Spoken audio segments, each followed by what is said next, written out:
Kofi, Hello. it's been an interesting week in the sporting world. Lots of action from Monday through to it's even happening right now. Lots of action, everything from basketball, football, boxing.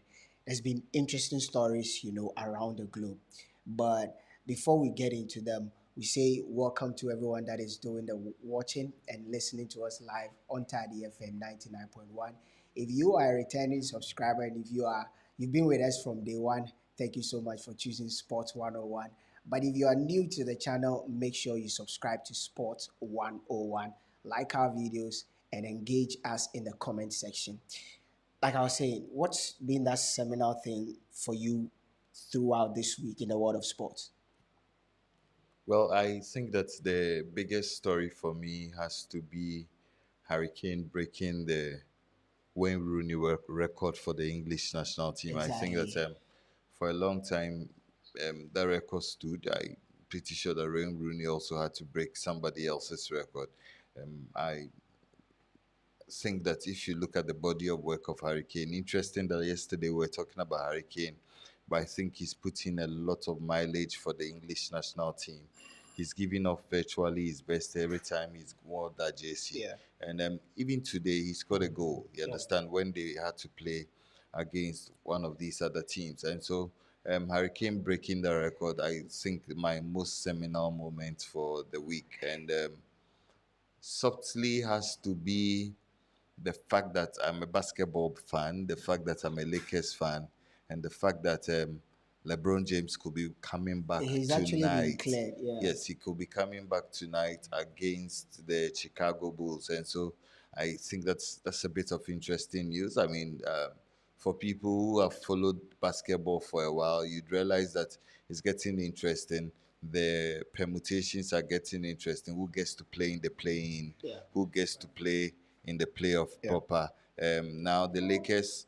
This afternoon, I read an interview from my very good friend Draymond Green, suggesting that, listen, if the Lakers are able to make it to the playoff, they are as dangerous as they get. They are as dangerous as any other opponent, and so I think that this has been quite my stories for the week, and hopefully LeBron plays tonight, and hopefully Hurricane keeps on racking the numbers for the English national team. Interested that you've spoken about Hurricane. I think that I would have loved for us to talk about Thomas Tuchel because I feel that has been the most interesting news throughout the weekend. We'll go up, we'll talk about Thomas Tuchel, but since you raised the issue of Hurricane, where would you rank Hurricane in terms of the best strikers to have played for England?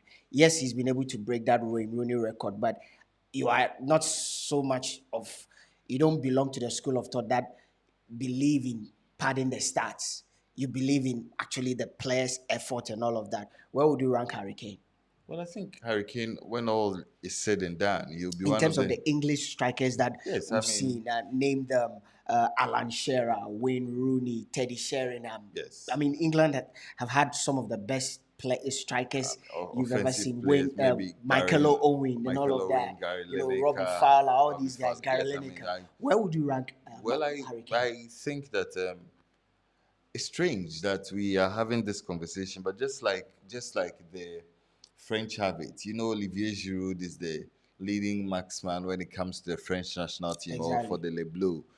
I think that sometimes the stats get a bit confusing. Sometimes the stats get a bit not too familiar with the realities of the ground, because for everybody who has watched the French national team, you probably want to think that, oh, okay, for the greats that have played for the French national team, you might think that Olivier Giroud is the guy who holds that record. I mean, it looks kind of weird, you understand? But I think that Hurricane is a proper footballer.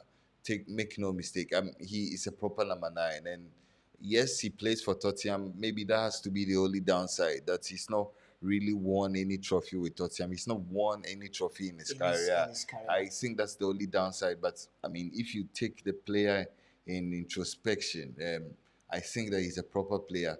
If he does go on to rack more records, I'll put him comfortably in my top 3 best English strikers. I think that for somebody to do what he's done over this span, I think that is quite remarkable. Who are the other top two?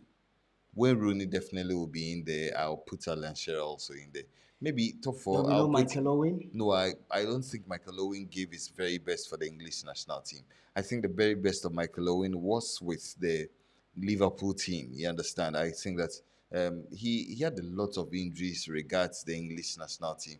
So maybe top four, I'll put Wayne Rooney there. I'll put Alan Shearer over there.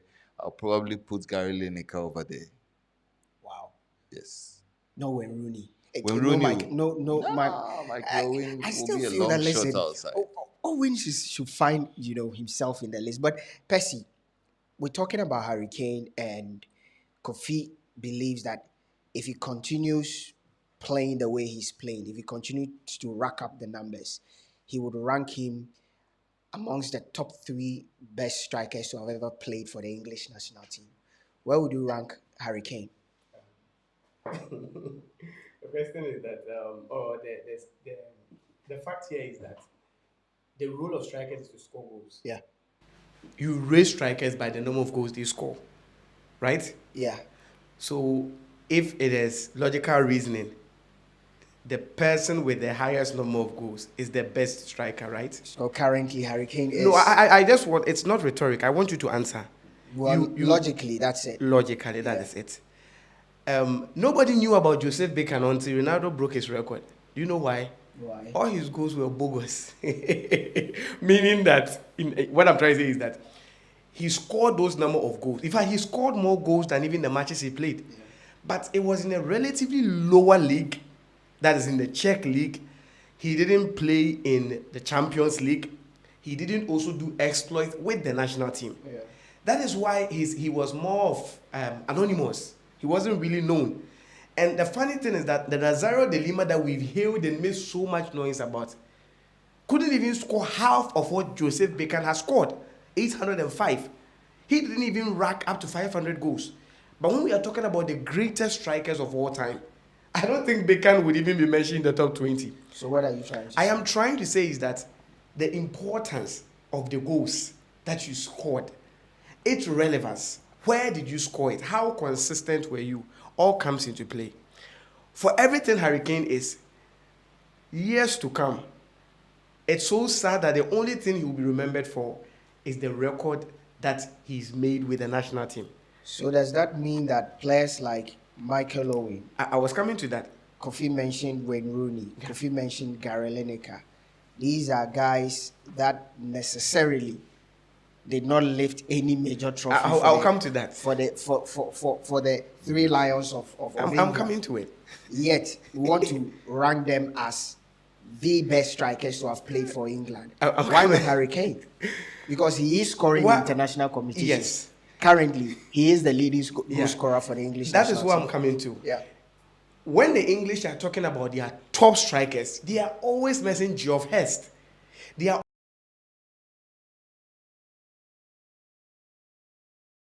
when Rooney with the national team, they hardly mention his name because he has only one goal in a World Cup that he's played about 4 times. Mm-hmm. Is he talking about they being top striker? You won't take it away. The numbers, of course, it's undoubted. But like I'm always saying, if posterity will remember you for whatever you did, George Fontaine scored 13 goals in one World Cup. For all the goals that he scored, how many goals did Pele score? With all the World Cups that he played. But people hail Pele and even forget there was a player that scored 13 goals. All because all those goals amounted to nothing. For national team, it is not about the number of goals you score. It is not about the number of even the matches you play. It is always about what did you, because you have relatively a shorter span to make an impact. Giroud can score 100 goals.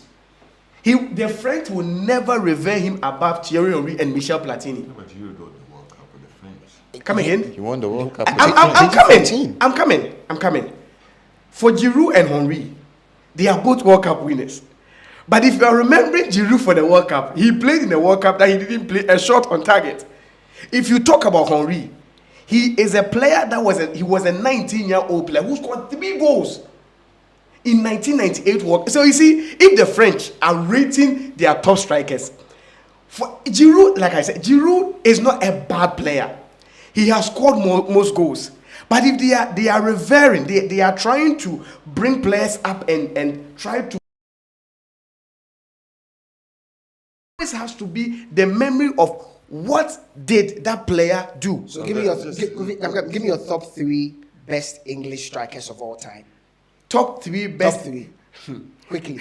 Because on the subject of Harry Kane, we're actually looking at is it time, because in summer a lot of decisions will take place. Yeah. I remember earlier on in the week, I heard his manager talk about the possibility of him moving, and Daniel Levy has also spoken on that. We'll come back to that issue. Was it time Harry Kane leaves Tottenham Hotspur, or you should be the loyal servant, serve them well, and hopefully the trophy will come back? Give me your top 3 quickly. Finally, all the top 3 won nothing. The only striker that won something, his goals don't come close. So, my top 3 best English strikers. It's sad I will still give you to Harry Kane, number 1. So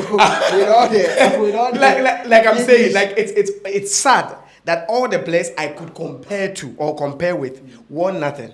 So I'll put Harry Kane first. I will put Gary Lineker second because of what he did in 2 World Cups, and I'll put Wayne Rooney third.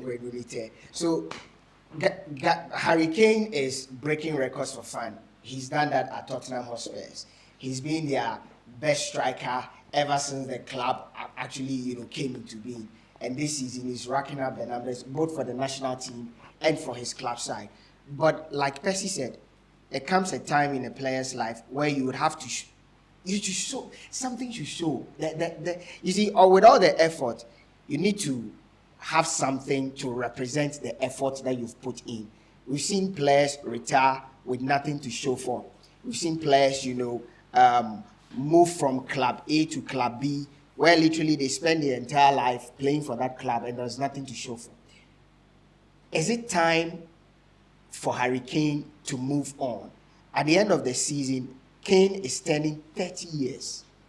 In the football circles, you are now hitting your twilight. There are very few players who have been able to do post 30 and still produce outrageous numbers. First of all, the first name that comes in mind is Cristiano Ronaldo. And maybe you could talk about Lionel Messi and a couple of players, but they are not many because of the longevity these players go through.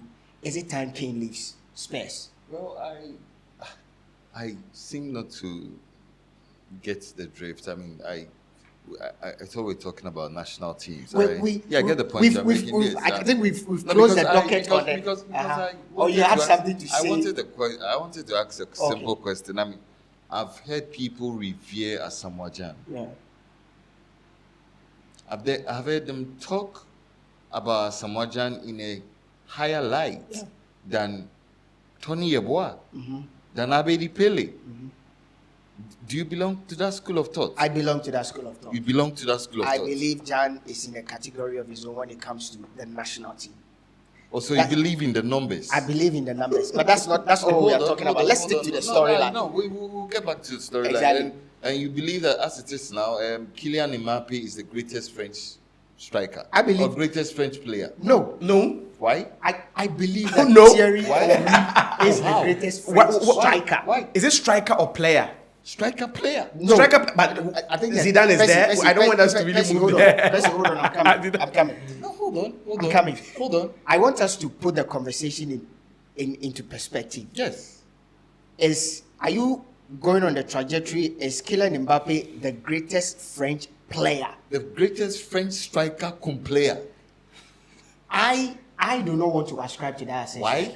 Because I feel a player like Zinedine Zidane. Great. Zinedine Zidane has won literally the very things that Kylian Mbaape has done with the French national team. And Zidane's impact. For me, I don't just look at you lifting the trophy. Hold on. I'm looking at the impact Hold on. and what you represent for the national team. Hold on.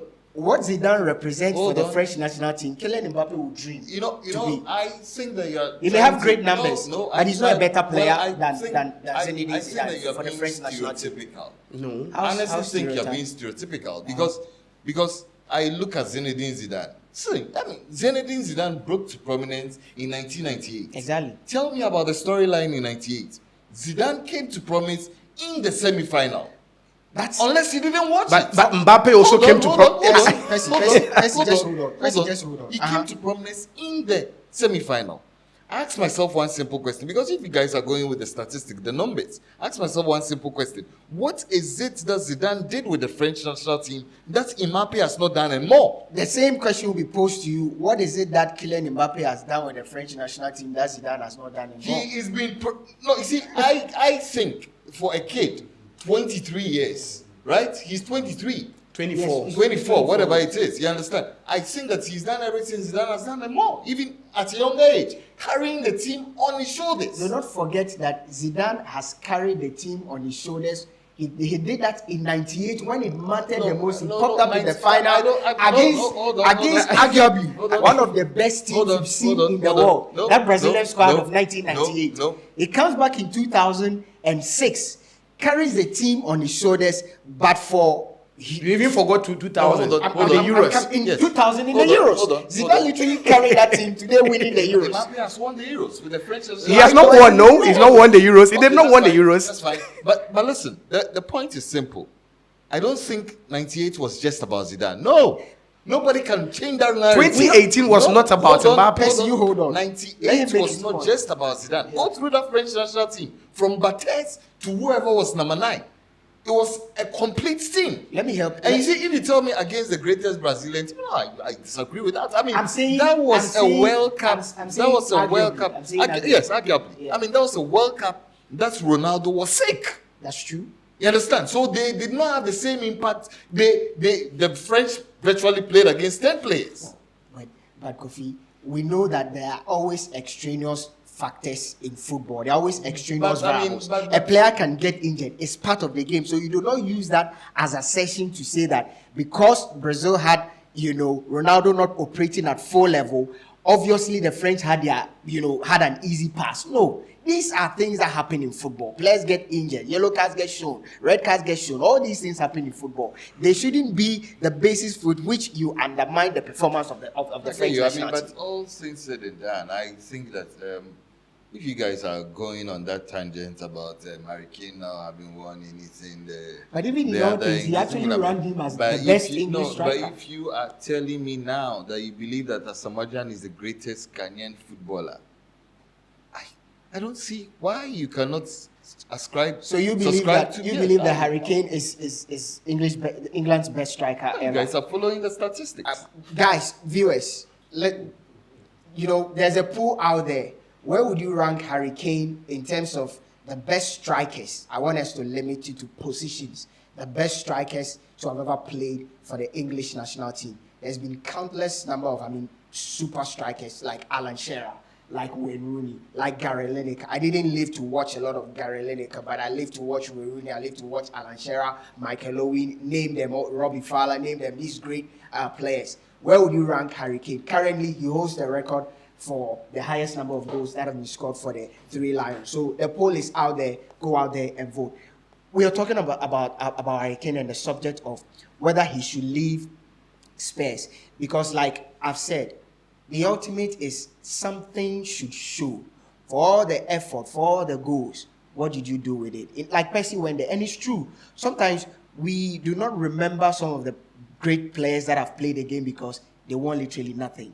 Do you get my point? So do you think that in summer, because Manchester United is circling, Chelsea is circling, even I've heard that Bayern is circling, and that rumor is actually very, very true. The Bild reported it. Should Harry Kane leave? But the crazy thing is he has a 6-year contract and he's just in his 3rd year. Much of it left. Should he leave Spurs? Well, I think it's time to leave Spurs, and I think Why do you say so? Over the episodes that have happened with Harry Kane, twice he's come close to leaving Tottenham Hotspur. He stayed, and it's even rumored that there's a clause in his contract that if they do not meet the standards, if the KPIs that they have set for themselves, they are not able to meet it, another big club comes in.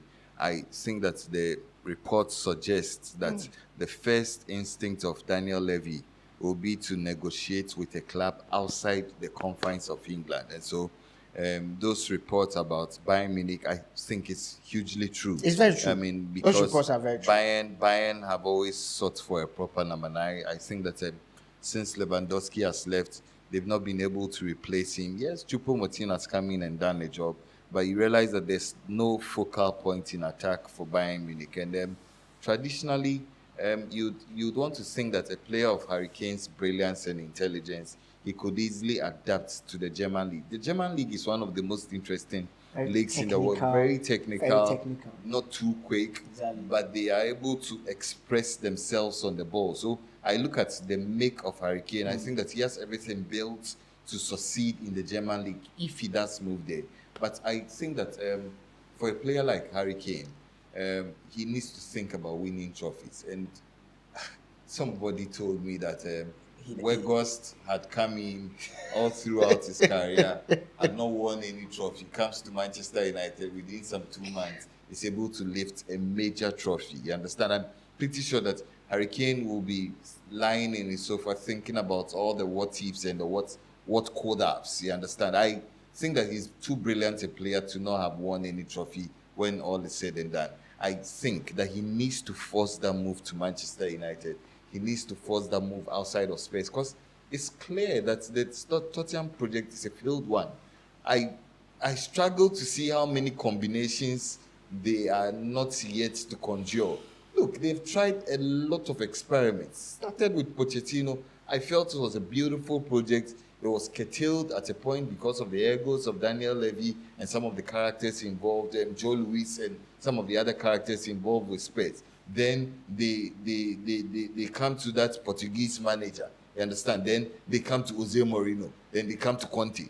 If you cannot win anything with Jose Mourinho, if you cannot win anything with Conte, you are as good as leaving the club. And I don't think that anybody can hold any ill feeling towards Hurricane if he does walk away from the club. He's giving them his all. Yeah, I think that I agree with you. This is a guy who served the club very, very, very well. He's been very loyal to this club. There's been times when you could see, especially last season, when last 2 seasons, when the interest from Chelsea City became very, very, very, very loud, and at some point there was talk that City were willing to offer 100 million plus a player, and Kane himself was pushing for a move before, together with his brother agents, signed that 6-year deal. Listen, loyalty in football is no more. I used to be a subscriber of, listen, if it's not broken, why fix it? If you are in a club and you are literally enjoying success, winning everything, how many years did somebody like Maldini, someone like Nesta stay with AC Milan? How many years did Lionel Messi stay with Barcelona? We've seen, Raul stayed with Real Madrid. Because why should I leave? I'm playing arguably the best club in the world. I'm winning everything there is to win. What should I move? Ryan Giggs, Manchester United, all of that. So, Totti, Roma, all these. I believe in loyalty, but listen, I am beginning to shift away from that mentality a little bit, especially in the case of Hurricane. One, because unless you are winning something, then there is a justification to want to stay. Unless the project is so interesting that you can give yourself a year or two, you can win something. But like you said, this project has been running around. There's been a merry-go-round with all these, their Tottenham and their issues, player revolt, coaches issues, the structure of the club and everything. I think I agree with you. It's high time Hurricane, moves away either to Chelsea, to Bayern Munich, to Manchester United. I feel that any of these 3 clubs that he moves to, Chelsea, there's a tendency that he will win a trophy. Chelsea. Exactly. If Hurricane moves to Chelsea, it will probably be that missing piece, because Chelsea do not have a proper number 9. They don't have a proper number 9. They've been experimenting with Kai Havertz throughout the entire season. You know that. I know you want Kane to move to Manchester United, but like you said, Bayern Munich could be an interesting prospect. On the subject of Bayern Munich, during the week, something interesting happened that I feel is on Bayern-like. It's so on Bayern-like because Bayern do not sack managers that way. The Bayern Munich we know are extracted organization. They do not sack managers that way. They don't sack a manager when the manager has no clue. He only finds out in social media. Yeah. They don't sack a manager, then tell him to come back to the office to receive your termination letter.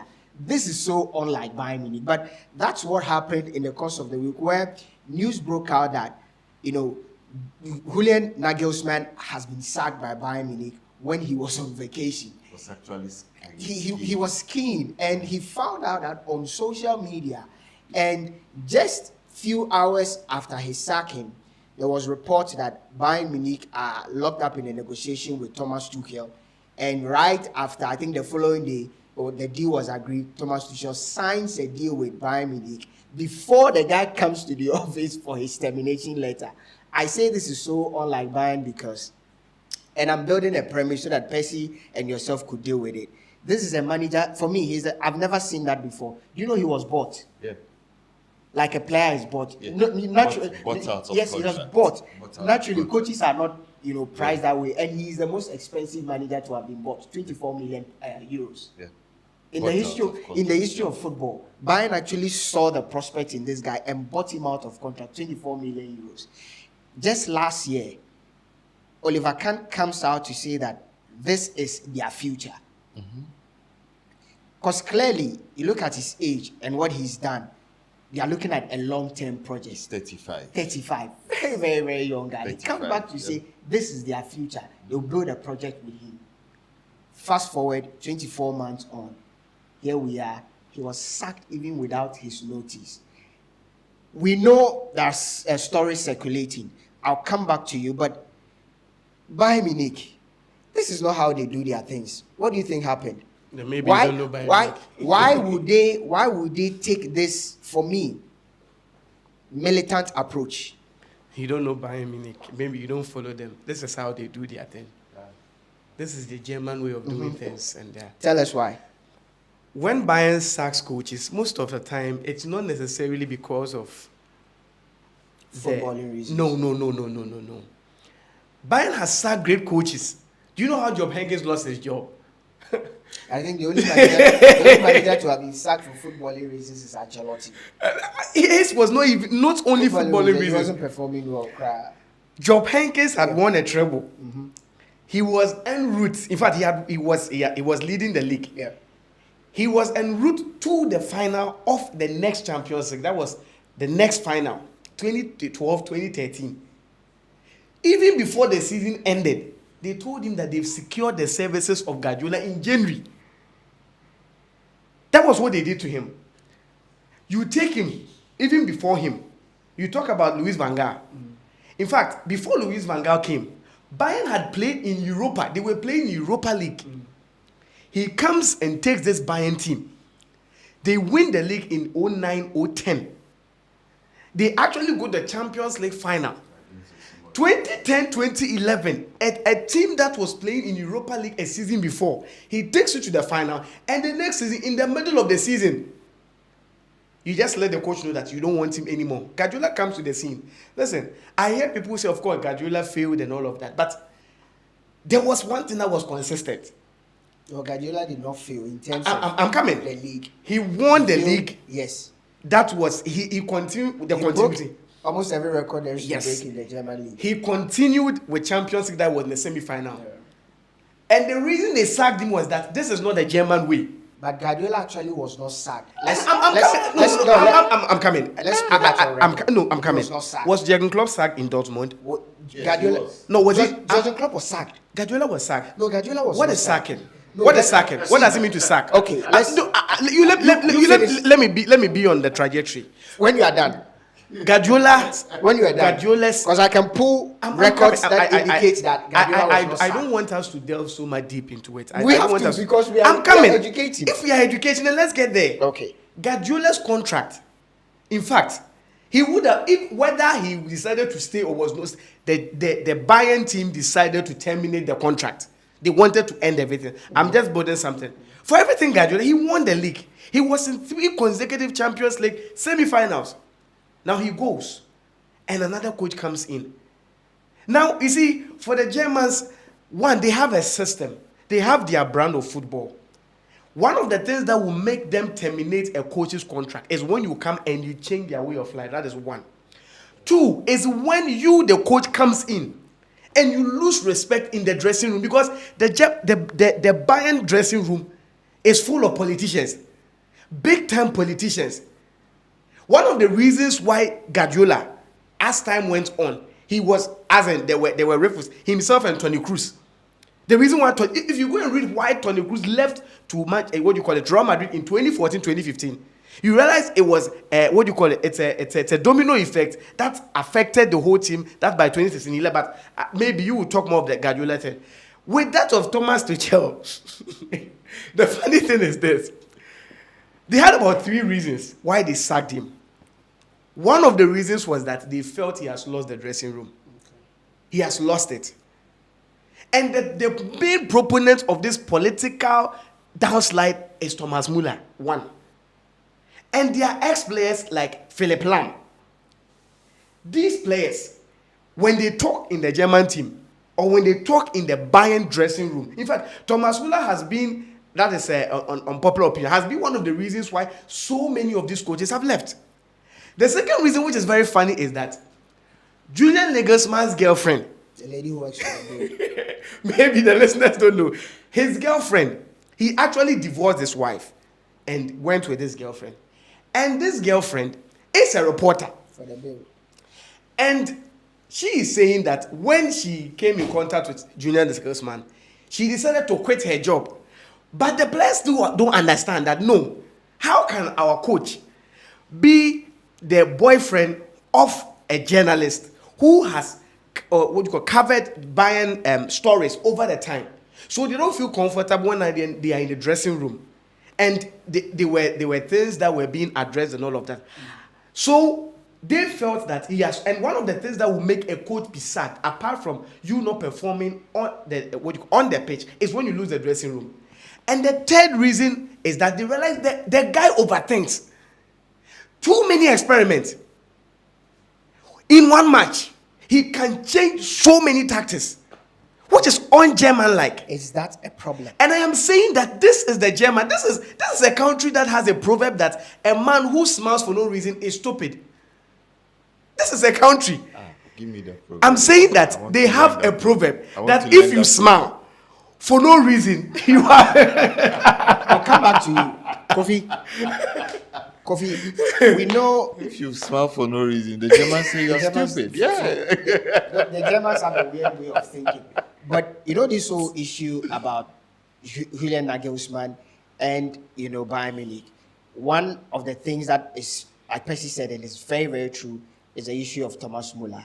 When he came, after a couple of matches, he felt that Thomas Muller, his influence on the pitch in terms of how he wants to play the game, he is not getting that. So he actually started benching Thomas Muller. It's literally the reason why we rarely see Thomas Muller play under Julian Nagelsmann.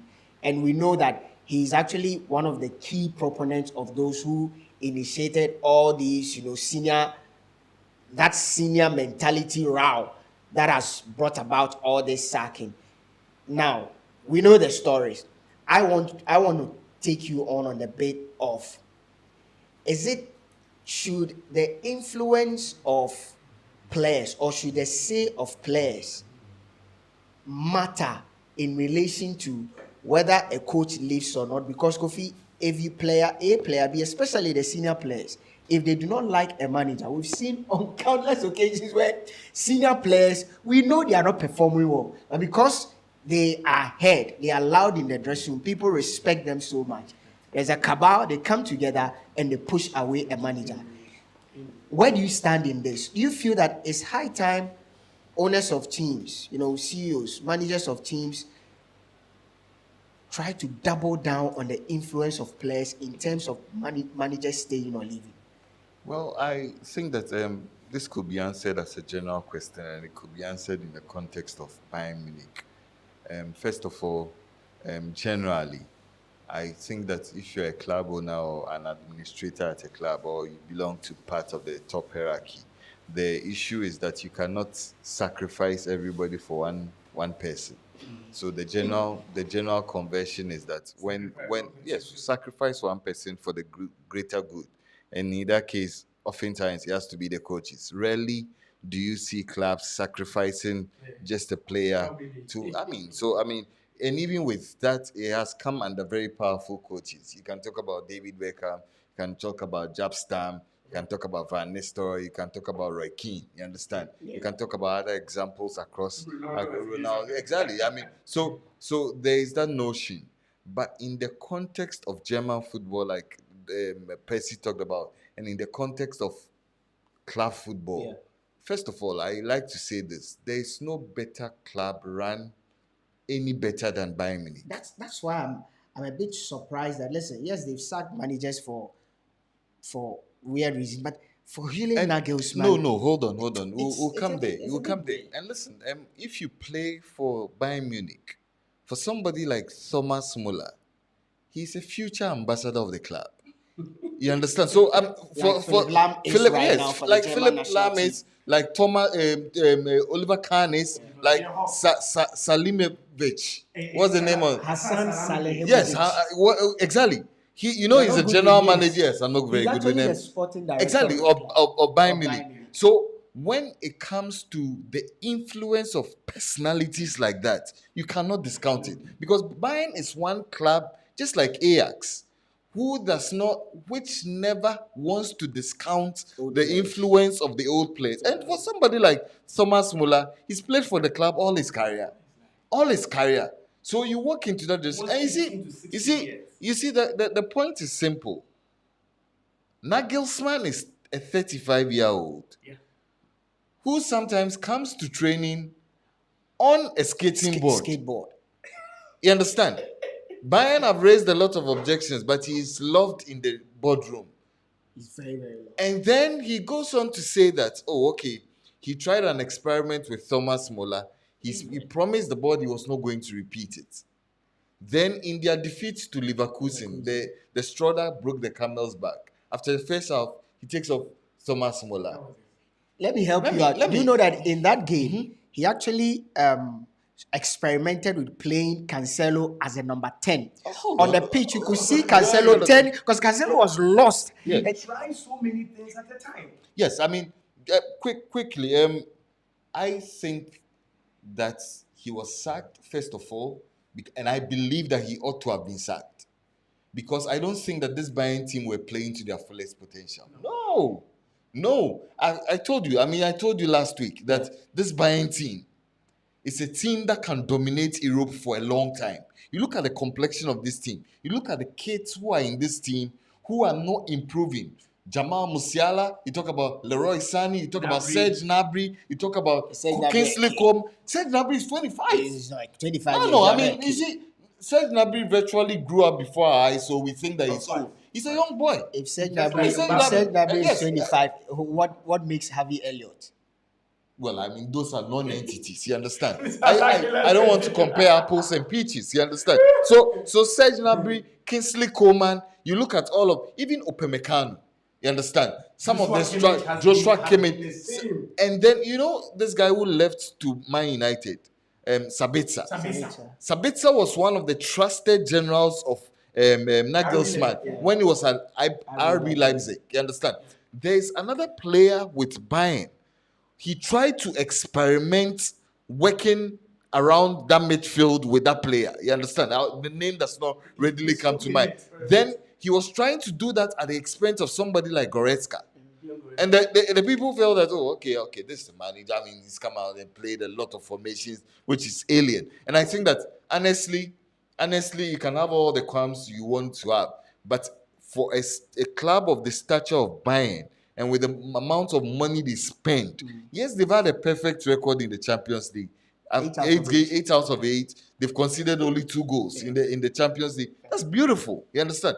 But domestically, they have gone out of the DFB Pokal. Yeah. You understand? Now they are even not top of the league. At a point behind. No, Dortmund are top of the league. A point And behind. you see, if you look at the German league, it's allowing the other teams like Freiburg, like Union Berlin, to get close to them. It's irritating for the people at the boardroom of Bayern. No, you don't do that. You don't have the best talent, because Bayern naturally is able to poach all the best talent from all of the best teams. You understand? For all of the teams in the Bundesliga. So ordinarily you would think that, okay, this is a team that nobody needs to come close to domestically.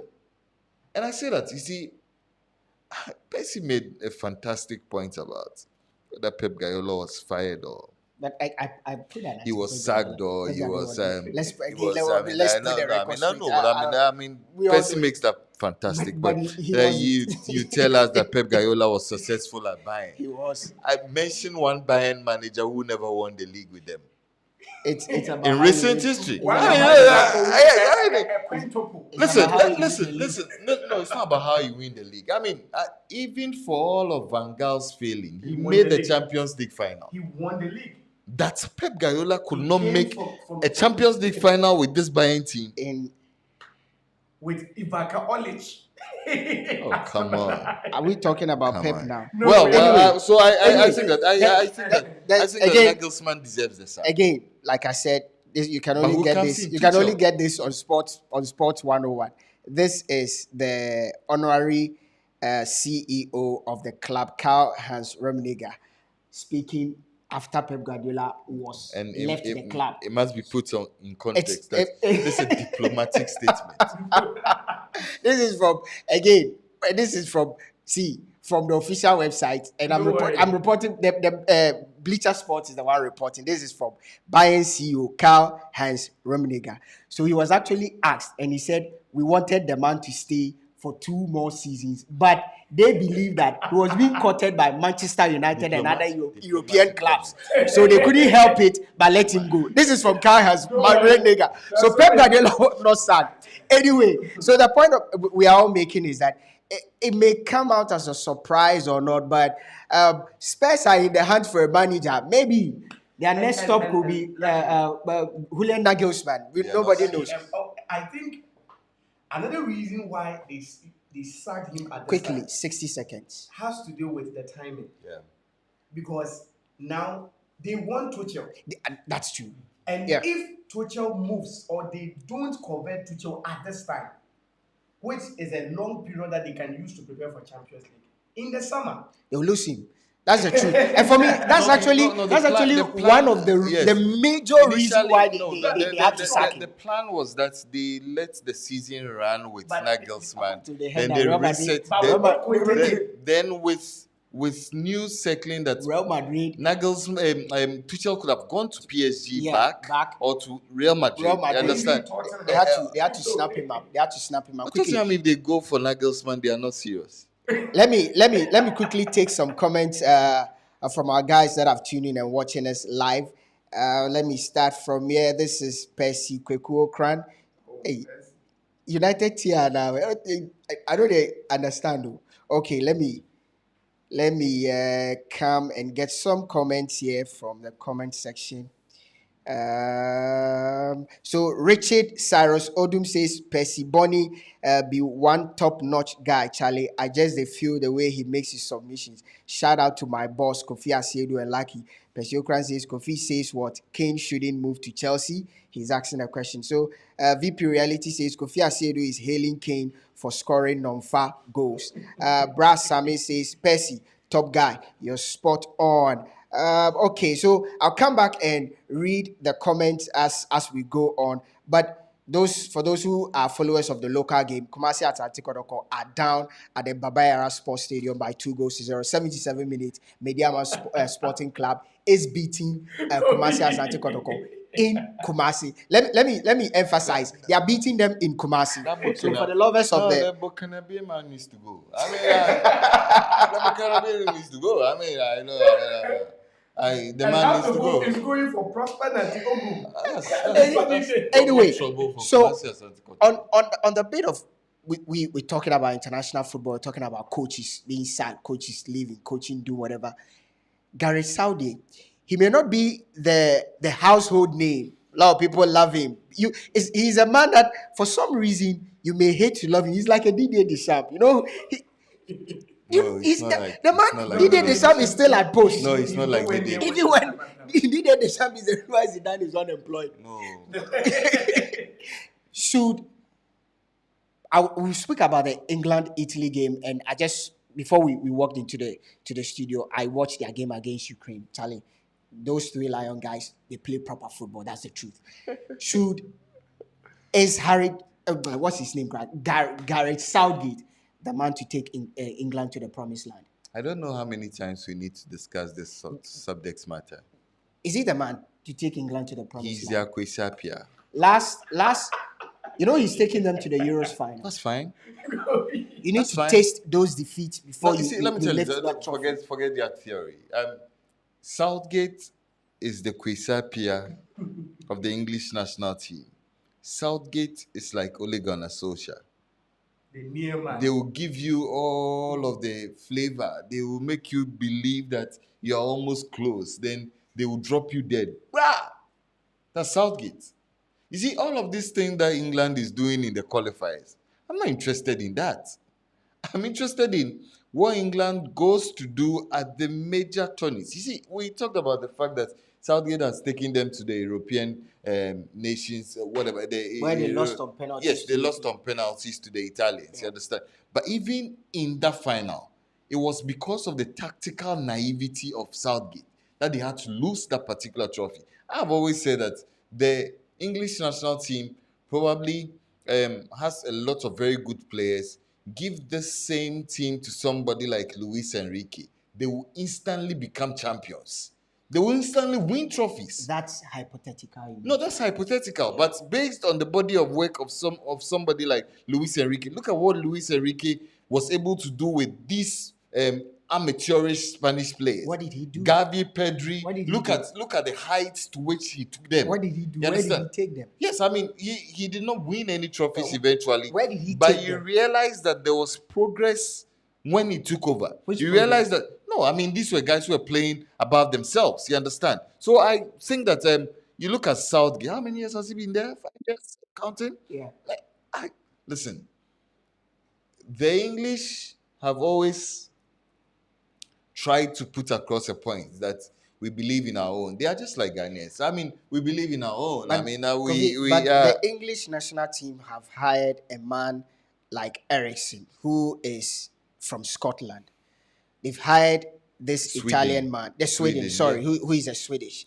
They've had the opportunity to hire, expatriate managers. So they're not so much about, if somebody is about, we are about our own, is the Brazilians who want to, for once, go out of their comfort zone and bring in Ancelotti, which I think would be one of the most disastrous decisions the Brazilian national team. The Brazilian national team. But we are not talking about. We are talking about Gareth Southgate. You've undermined Gareth Southgate's reign as an English manager for God knows how long.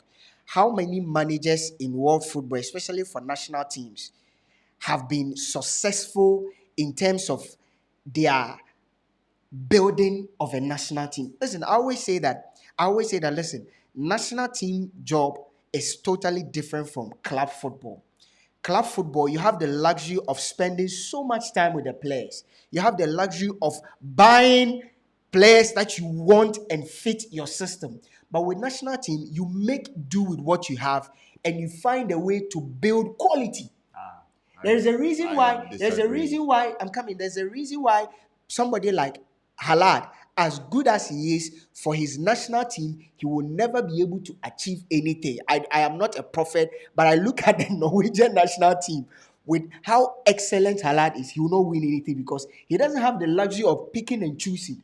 Same way with national team managers. How many times do they have the opportunity to spend with players? Maximum, especially when they have to go for tennis. We just had the break for just 1 week. We'll resume the club football next week. Just 1 week. How many times do they get to prepare? So I think that you need to cut him some slack because he's built. That's why most people have actually advocated that give national team managers time because they do not have the luxury of time to spend with players and build them. No. You are sounding too general. I'm not sounding too general. Hold on. One, I think that you need to contextualize the conversation very well. The issue is simple. I look at national teams with a certain calibration. Mm-hmm. There are A-listers, there are B-listers, there are C-listers. Where does England rank in terms of national teams like the Brazilians, like the Argentines, like the Spanish, like the French, like the English. You look at the cracks of players they do have. They have talent in abundance. Then there are the likes of the Norwegians, they are the Welsh. You understand? In Africa, they are the Ghanaians, they are the Ivorians, they are the Egyptians, They are the Cameroonians. You understand? They are the Nigerians. These are national teams that are never going to be in supply of talent. If you look at the English national team now, nobody can convince me that there's no more than enough talent in They this can national actually team. raise two. That's the set point. of So teams. don't tell me about national team building and blah, blah, blah. Listen, for somebody like Didier Deschamps, he keeps building a team, is successful with the teams he's built, and then built again. Because you look at Didier Deschamps, he's almost building a second French national team. He's actually said that this particular French team is a new project they're embarking on. Exactly. Because if you saw their first Exactly. 11, it's actually made up of youngsters. Exactly the point. So I look at the English national team. Listen, a team that has Grealish, Saka, Harry Kane. They're blessed. They are blessed. I mean, Bellingham, look in that midfield. Declan Declan Rice. Phillips, Jude Bellingham. They're blessed. They are blessed. So I mean, you look at this English national, you cannot tell me that the guy is building a So team. you think there that- has to be an end You product. think that he's not the man that can lead them to victory? No, I don't think he's the man that can lead them to that. The English are just like Ghanaians. You understand? They are looking for that break in terms of the last time they won a trophy. You understand? So I think the last time they won a trophy was in 68. 66. I'll come back to the World Cup, poll. I'll come back right? to the poll, but we are live on Tadi FM 99.1 as well. So if super stickers, those of our friends that are watching us from UK, the US, Germany, in Europe, guys, surprise us with the super stickers. And for those who have been, excellent supporters of us, we say thank you very much. And make sure you subscribe to Sport 101 if you have not subscribed yet. Percy, on a note of national team, I mean, this whole week it's been national team activity, so we cannot, do a sports show without talking about national team. The French team is literally building a new project altogether. On Saturday, they whipped the Dutch guys 4-0. All being that most of the key players for the Dutch national side got injured, and there was an issue of an outbreak of an infection of a sort. So most of their key players, like De Jong and all these guys, did not play, but they were very much beating 4-0. Kylian Mbaape starts his captaincy reign, on an excellent. So he scores 2 goals. Do you think he's the right man to lead the French national team as a captain? Do you think he has what it takes to be a captain? Ronaldo left. He led the Portuguese national But team. I mean, breaking news: LeBron James is back. Okay, for the basketball lovers, Yeah. LeBron James is LeBron playing. James is back. Yeah. He's playing Ronaldo for after the Lakers. 2008 Yeah. Euros. Nuno Gomez was the captain immediately after that, 2009. By then, he was just around 24 years. And he's led the team for over 11 years within that time. We are even hitting about 15 years. Yeah. He was just like Mbaape. I see Mbaape in Ronaldo. You see him, you see his tenacity. He loses the World Cup final. 2 days later, he was at PSG training grounds. That's his job. Neymar played in the quarterfinals. He went to Brazil. He went to relax and chill, and came. Mbaape, who played in the final, went 2 days later. Neymar came way after. They had the club gave everybody I 1 week I time get off. you. That is So what I'm saying. so he That was is doing I'm what telling the you, club gave him. That is the reason why someone like Mbaape will succeed when Neymar has failed. So you think he's the right man to lead the I French think national he's team? the right man. That shouldn't even be something that you should be asking. A 24-year-old player, as I was 23, he plays the biggest game ever in football. The French national team are down by 2 goals to a team led by Messi. They get to the dressing room. You see Varane and Griezmann, their heads were down. Even Deschamps' head was down. Go and check that video. Mbaape stands and says that if you listen to what he said, the translation, The greatest French player. he says that this is the World Cup final. It is played only every 4 years.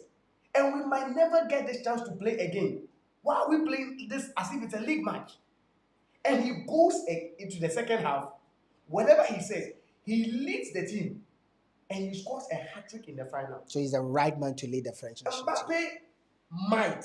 I don't subscribe to what Kofi saying as the greatest French player, but Mbaape if he continues in this trajectory, Well, he will continue in because fact, he's a very good player. He might lead France to be the first team to play in the World Cup final in 3 successions. And I wouldn't be surprised that for whatever that we mention Pele to be, for whatever we mention him to be, I always say that even Pele has not been as dominant in the World Cup as Mbaape. I disagree. Me, listen. I Pele disagree. in 58. I just want to Let him finish. Let him finish. Pele in 58. He came in as a 17-year-old player. Yeah.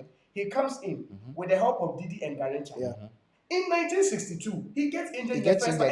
He actually didn't play. It was Didi and 62 Garincha game. who actually played through to get it.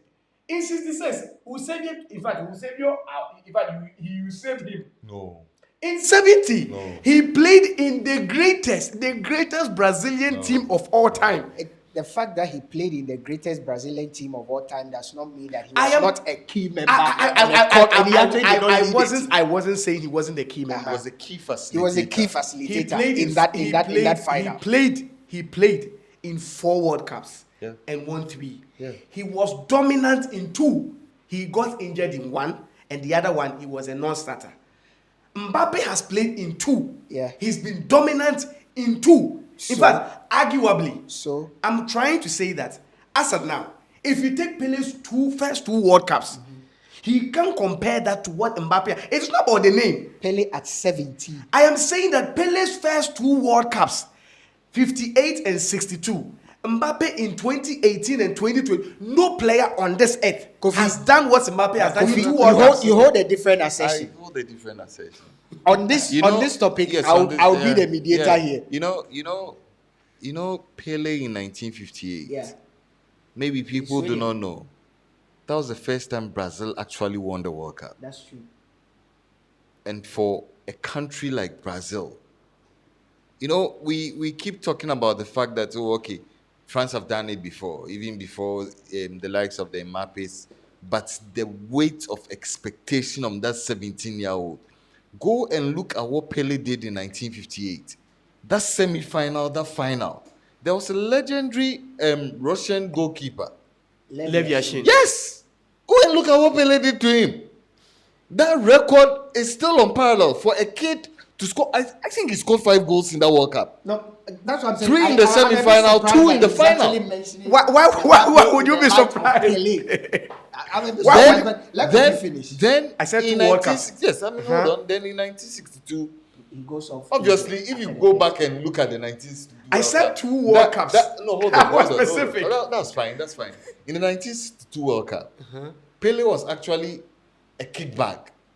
They butchered him on the pitch. That's I fact. mean, Facts. everybody came in with a plan. Facts. You don't bring this the guy, facts in. that this guy will not let him play. So I'm coming. Fact. it's a fact. So when he gets the ball, they start butchering No him. problem. You understand? If it was today, Yes. almost People the entire team would would have have gotten No, red why are we cards. bringing ifs here? But that's the truth. Lucky. Because you are comparing two different eras. See, we are pragmatic people. No, we are comparing I'm two coming. different eras. What if Kolo Muani's ball? What if you are talking about if? Yeah. What if Kolo Muani's ball had entered the net? You don't- Mbaape would have become the greatest player to play in the World Cup. Nobody cares about that. So don't bring an if here. Don't bring an if clause. Kofi is comparing 2 eras. And in comparing 2 And I said eras, 2 you're- World Cups. I'm coming. You always make inferences. Yes. And because the eras are not the same, Yeah. there's no way you can exclude the if condition. Then I'm bringing the if of Kolo Muani. I'm bringing Kolo Muani's if. I'm coming. What Kofi is saying here is that if you look at the weight of or the weight of expectation on the shoulders of Pele at 17, to be able to do what he did for Brazil, for Brazil to say we are and that was the first time World Cup. a South American team Had come to Europe. had come to Europe to win a World Cup. So In Sweden. So All these things, I feel that, listen, like what I agree with you is the bit that if Mbaape, because you Moses also has use said, the yeah. if condition. I You also used 2 World I'm coming. Cups. I You- don't know why I want to Oh, exclude mercy, I'm one. coming. You also use the if clause. So he said, if Mbaape continues on this same Yeah. trajectory. Yeah. So even in your current submission, you have preempted the future. So what prevents Kofi from going back to also preempt issues? Are you- So your issue there has been negated by the fact that you have preempted. See, you want to destroy what I said. No, I'm not destroying That it. is not what I First, said. I'm coming. No, you are saying that is not what I said. You have to understand the what I point said. is, where we all agree with you is that if Mbaape continues on this, I never said that. agree. That's not what what you I'm. said. That's not what You I'm said saying. if I Mbaape- said in 2 World Cups. No. Listen to me very well. In 2 World Cups, Pele cannot match what Mbaape has done in 2 World But Cups. there again, I Period. would come in and That's say all. that you'd have to pick the best of their two. The best of their two. Yes. It's 2. I said in No, 2 so, I World mean, Cups. Pele- What is best of their two? Pele played In 2 4 World Cups. No, If in you 2 want World to Cups. do Mbaape's In own, 2, I said you in pick 2. the best of Let him Pele's play 4. Then you Kofi, also pick 2. Kofi, let Kofi make his submission. Well, I think that Mbaape is a great player. There's no denying that fact. But in And the history of the World Cup, he comes nowhere close to Pele. What Pele has done. Pele is the best player to have played the game. You understand? I mean, You still hold the assertion Pele, that- Pele is the GOAT. I am not going to say that in the history of the World Cup, All of you Pele, people who believe Mbappe that is guy better than from Kelly. Argentina No, is the I'm GOAT. never going to Pele say is the that GOAT. in the World Cup, Mbappe has had a more dominant play in the World Cup. I said for the 2 World Cups that he has played, his first 2, Yeah. just like Pele's first 2. As at now, Why are you saying Pele's first 2? Why don't you pick Pele's best 2? Exactly the point. no, listen. No, why do you? Because Mbappe's first his two- second World Cup, he was literally injured and he didn't play anything. Mbappe's first 2 are his best 2. So we will pick Pele's best 2 and compare that to, because if you Let him- even if you go on that trajectory, your analysis is very, very flawed. No. Because you pick somebody's one good, one bad. I am compare talking that to about. I somebody's am best talking 2. about Mbappe at Because 24. 70, he was successful. No, I am talking about Mbappe at 24. Anyway, guys, if you are listening to us, on radio, that's Tadi FM 99.1. That's where you catch the best sports content ever that you can ever think about. But please make sure you subscribe to Sport 101. If you are watching us and you've not subscribed, please click the subscription button and subscribe. Lots of content to enjoy on sport, football, basketball, anything related to sport. Kofi, I think somewhere last week, and that it's been reinforced this week, Usyk and Fury, they were locked up in it was almost done. Eddie Hearn and his team had arranged everything. We're going to probably see another blockbuster of a fight, only for us to hear that the deal, is not going to happen, and that fight that many people wanted to see is not going to happen. So the WBC belt remains with Fury. WBO belt remains with Usyk. In the heavyweight division, looks like these are the 2 guys that can actually sell us a bout for us to enjoy, because Deontay Wilder has been beaten by Fury twice. Deontay Wilder has not fought 3 times. 3 times. He's not fought Usyk. It's not about that personally I would want to watch, but we'll talk about the heavyweight division. But a quick one. Were you disappointed when you heard that bout has been cancelled? Quick one. I would say it's something that I don't know if Fury didn't want that match, because Fury always wants a fight. no, what he did was more or less like he was trying to poke the bear to see what will happen. He first talked about, as in the money being shared. That is for our listeners. In boxing, it is not about who wins that takes the money. Yeah. Before the match, Yeah, whoever yes. would be the should I say the face of the pay-per-view takes match. So he brought a proposal which was preposterous, but then Usyk decided to take it. But Then- Fury is the face of Of heavyweight course. boxing. Then he kept on bringing more demands. So it was more or less like Usyk was like, is it that you don't want the match and you are trying to bring in one demand? Because first you talked about where it should be played. At first it should have been Saudi Arabia. Then they talked of Wembley, no problem. You talked about the money. He talked about, okay, 1 million of that money you should send it to Ukraine so that they will use it for whatever. Then you kept bringing more demand. So Yeah. it was more or less like he was angered Yeah. that, okay, it wouldn't come off. And have you watched the video that Fury put up? Very bad. He actually insulted Usyk for. But you know that's part of boxing. No, but this. That is, it's what So- incites the Of course. other opponent to want to agree And to fight. Of So course, that's part of so boxing. I'm talking about after this whole thing. So it's more or less like the Usyk camp. They are more or less they are frustrated.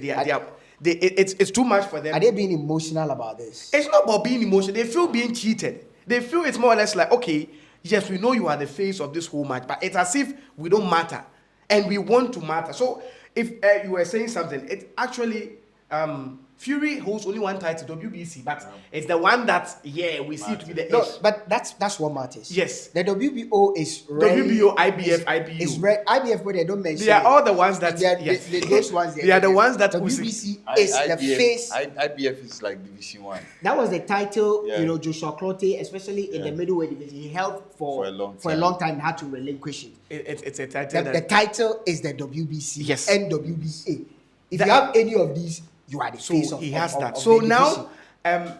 the IBF and the IBU are like, okay, if you don't want to fight, we'll give you our number one contender. And we are also hearing Anthony Joshua. Yeah. He's like, okay, so if this is what is happening, then I'm ready. But he has a match before. He has a match to actually fight. I'll come back to Kofi, but I have been a student of boxing. Yeah. Actually, boxing, if boxing is my first love, I didn't watch the great Muhammad Ali. Yeah. I only watched his videos. I didn't watch Joe Frazier. I didn't watch, all these. Now you watch Tyson, Holyfield, Lennox Lewis. I saw Lennox Lewis in his Bernard prime. Hopkins I and saw his- Bernard Hopkins in his prime. I saw Tyson in his prime. Yeah. Like the prime. Prime. In your honest opinion, Master Douglas. in your honest opinion, let me give you a list. Yeah. So, because I know you are part of the new school guys, you didn't watch what is it called? How do you Muhammad know? Ali. How do you Oh, know? please. Unless you are 50 years, 60 years, you didn't watch Muhammad Ali. No, I didn't We've watch all him. seen videos. Yeah, we've all so seen I will not videos. let you talk about it. So Evander Holyfield, I watched Evander Holyfield all throughout his watched him career. when- Evander Holyfield, Lennox Lewis, Iron Mike Tyson. Let's add the Klitschko brothers. Yes. Who Vladimir? amongst these four? Yes, the Vladimir Klitschko. Who amongst these four for you? There was this other is British boy, the tall dark boy. American. No, British. I think Lennox Lewis. Lennox. Yeah, that's Lennox, he's in the yeah. list. Yeah, He's he's in in the the list. list. Yeah, So Rasta guy. the list is Lennox Lennox, Lewis, Holyfield. Evander Holyfield, Mike Tyson, and Vladimir Klitschko. Klitschko. These four heavyweights, because truth be told, the heavyweight division is not the heavyweight division we used to saw in the 90s and the early Now it's 2000s. boring. Now it's actually moved to the middleweight and the welterweight division. There were shocks in the Douglas was in Yes, there. Master Douglas There was was in one other guy. Sugar Ray. Yeah, Sugar Ray. He Leonard, no, he was not a heavyweight. Yeah, he was not a No, heavyweight. He was yeah, not a he heavyweight was boxer. even in the era of Yeah. what was it, Muhammad Ali. Muhammad- and yes. those So, other people. Kofi, before I come to you, he will say his view. I mean, this is for our boxing fans. Who would you rank as the best pound for pound boxer amongst these for four guys? No, but Because this one- in for this one- boxing circles, that's the term, the best pound for pound Yeah. boxer. Lennox Lewis, Evander Holyfield, Iron Mike Tyson, Vladimir Klitschko. Vladimir Klitschko is out. I'll take him out. So Lennox Lewis, Evander Holyfield, Iron Mike Tyson. See, for Lennox, he's the last undisputed. At least that one puts him on a pedestal. But listen, I didn't watch Mike Tyson for long. Oh, then you are. I'm coming. You've missed out. I'm coming. But the little I have watched You missed out. and the video, see, there's a guy who didn't even make boxing fun. He comes in and 10 seconds, he's done. First 8 matches were under 1 round. So you rank him as the So best for pound me- pound? Excuse me. But then I look at longevity for everything he did. Okay, For everything he did, Ronaldinho. he couldn't sustain it. He's for like long. a Ronaldinho. Yeah. For one funny reason, I'll pick Lennox Lewis. Why would you pick Lennox Lewis You see- as the best pound for pound boxer See, like I in the said, heavyweight division? the match between Lennox Lewis and Tyson, was it 99 or 2000? That was in 2000. 2000. The first one. I watched it. It was in the night. I watched that match. I was actually a Mike Tyson fan watching that match.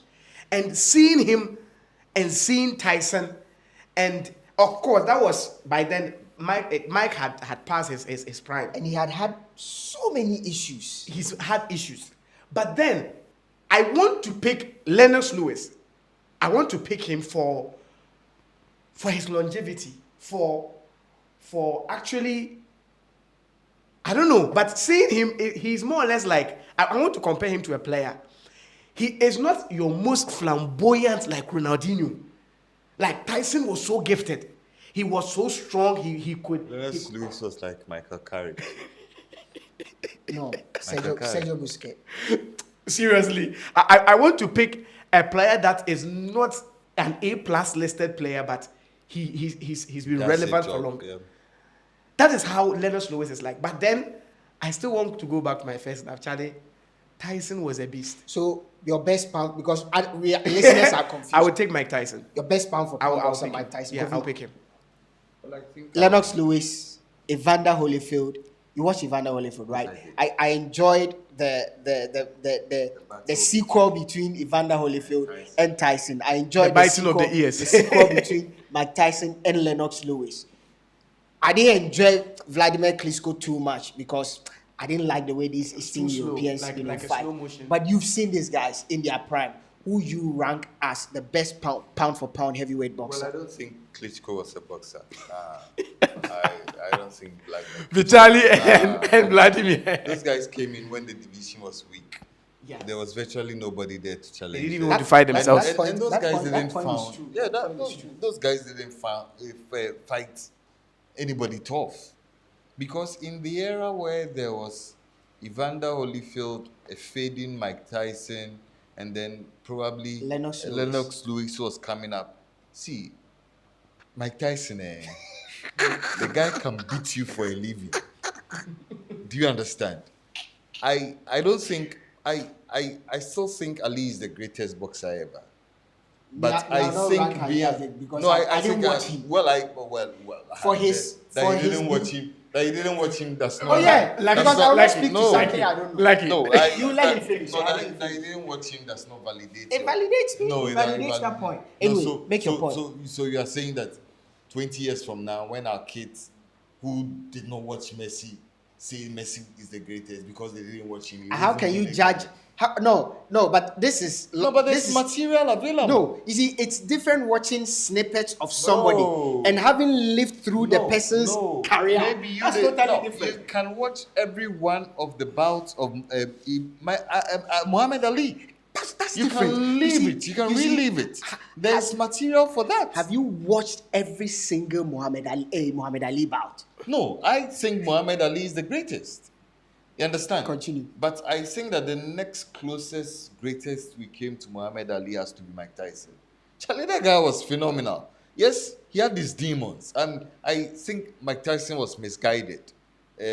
He did not have the best of childhoods. You understand? He had a lot of issues growing up. There was a point he stole some bicycles. Then he had bad relationships with ladies. You understand? Robin. Then he didn't have guys who looked after his money very well. He had John Trump. King. Yes. So you realize that at a certain point, this was one of the most famous boxers who was virtually broke. You understand? So he made most of the fights out of desperation because he needed to make ends meet. I think that, listen, I love the Lennox Lewis because I thought Lennox Lewis was a cheat. Too clean. His The guy his that reach, is rich. his reach, He won't let you his hit him. his reach, You his understand? height was a tremendous advantage. Yes, I mean, I think that Lennox Lewis is rich alone too much. You understand? But pound for pound, That's why I categorize it. pound for pound. You go for Mike Tyson. No, Mike Tyson. I think that I would want to agree with my guys here. And like we've all been saying, if you watch Mike Tyson fight, you will agree why we are saying that boxing is not what we expect boxing to be right now. I think that right now it's become more of a sports entertainment kind of thing like wrestling is. It's too entertaining for you to enjoy in terms of wanting to fight. It's the reason why there's been a lot of attention and shift going to MMA. Well, do you know that right now MMA or UFC is gaining a lot of traction and attention because people want to see fight. Action. People want to see action, and that's what Mike Tyson gives you. One of Mike Tyson's most memorable bout was a bout he fought a guy named Bebrick, where he beats the guy so much that the guy had to, when he gets up, he falls, he gets up, he falls, he gets up, he falls. Mike Tyson had to go in the end to help him get up. And beat him again. And he has the highest, Mike Tyson has the highest knockout rate in the history of boxing. And this is the guy in his first 4 years of his boxing trajectory. No boxing bout of his went beyond round 5. There were some bouts that even ended seconds in round one. When people were paying matches to enter, The Tyson game was was done. over. Yeah. I think that, like Percy said, what did Tyson in was the fact that he didn't last long because of what you mentioned, his demons. He didn't have the right people around him. Don Kane was supposed to be his manager and literally handle him, was literally stealing from him, giving him the wrong advice. Tyson was meddling with prostitutes. He was meddling in drugs and all of that. Taxes. Exactly. He had issues. And he was one of the he is the only boxer to have gone to prison, come back on 2 occasions to win world titles. And he's the youngest ever till now reigning, youngest ever to hold the heavyweight, title. So that's the man we are talking about here. And if you've not watched Tyson's bout, go and watch them, and so it's unanimous decision here. Tyson, for the crew, ranks as the best pound for pound boxer. But guys, what do you think? Join in the conversation, in the comment section, where I will take your comments very, very soon. But if you are listening to us, you're listening to us live from Tadi FM 99.1. Let me take this from George Pamford. I believe Southgate is even lucky to coach the English national team, but under his reign, there have been progress in the World Cup semis, as in the kind of progress they've made. The World Cup semis, the Euros final, World Cup quarterfinals can be undermined. I think that's true. Kofi, your man Luton says that Tyson in his prime was a beast. He was vicious. Tyson was a fighter. He wasn't a boxer. He'll fight you too. That guy was So when is Anthony Joshua? Oh, come on. I think Joshua is a softie. he's a wrestler. He's an a softie. entertainer. Lawton Dazi also comes out to say Ali was the whole package with his charisma and boxing skills. I think that's what makes Ali. If he's going to shade Tyson, it was because of what he represented. His personality. He represented the minority. He spoke about issues about politics. He spoke about a lot of things. So, yes, maybe we can give him that accolade. But for boxing, Ali was everything. I mean, you look at. Can we have a bout? Can we have a bout that would rival the Rumble in the Jungle, the one that was fought in Zaire? No. Ali and Joe Frazier. Yeah, I mean, Can we ever have a bout like that in the history of boxing? No.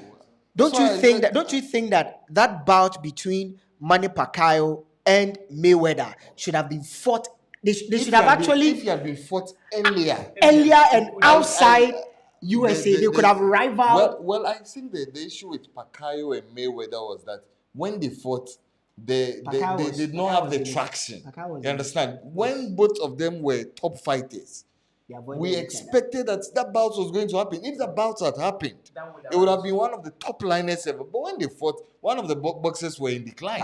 Pacquiao was declining. Yes, I mean the Pacquiao was declining. He was almost he was meddling in politics. Before we close the docket on boxing, Sports 101 is not noted for just football. You've seen how we are analyzing our boxing. The guys know their stuff.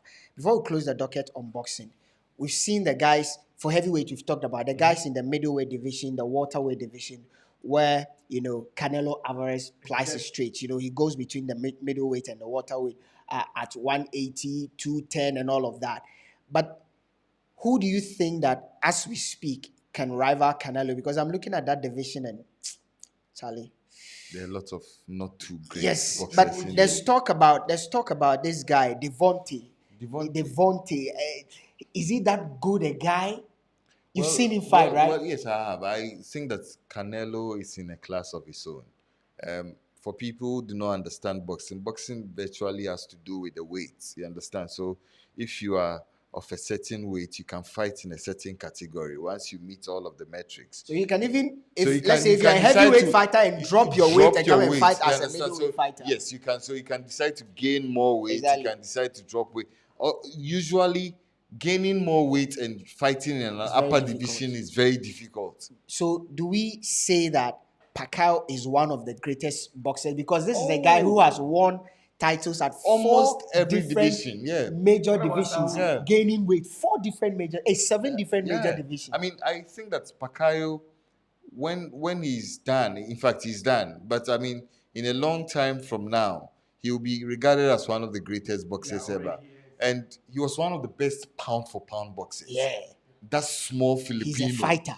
That small Filipino. He'll beat you. You'll regret stepping in The the reason ring. why I don't really like Mayweather because of his overly defensive approach to boxing. That's how he decided to hone his craft.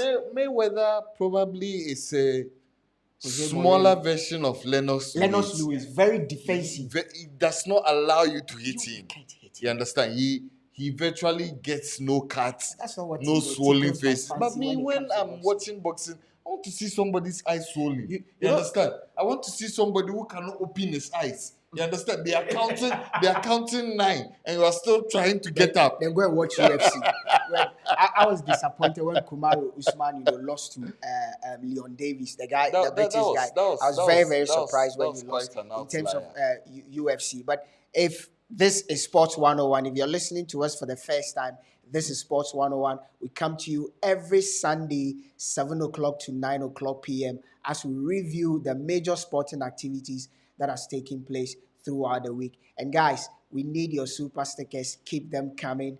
Keep them coming. And for those of us on WhatsApp, on Facebook, please share the link as well. Like, subscribe to our channel, and like our videos. We're doing this with you. The Black Stars take on Angola tomorrow.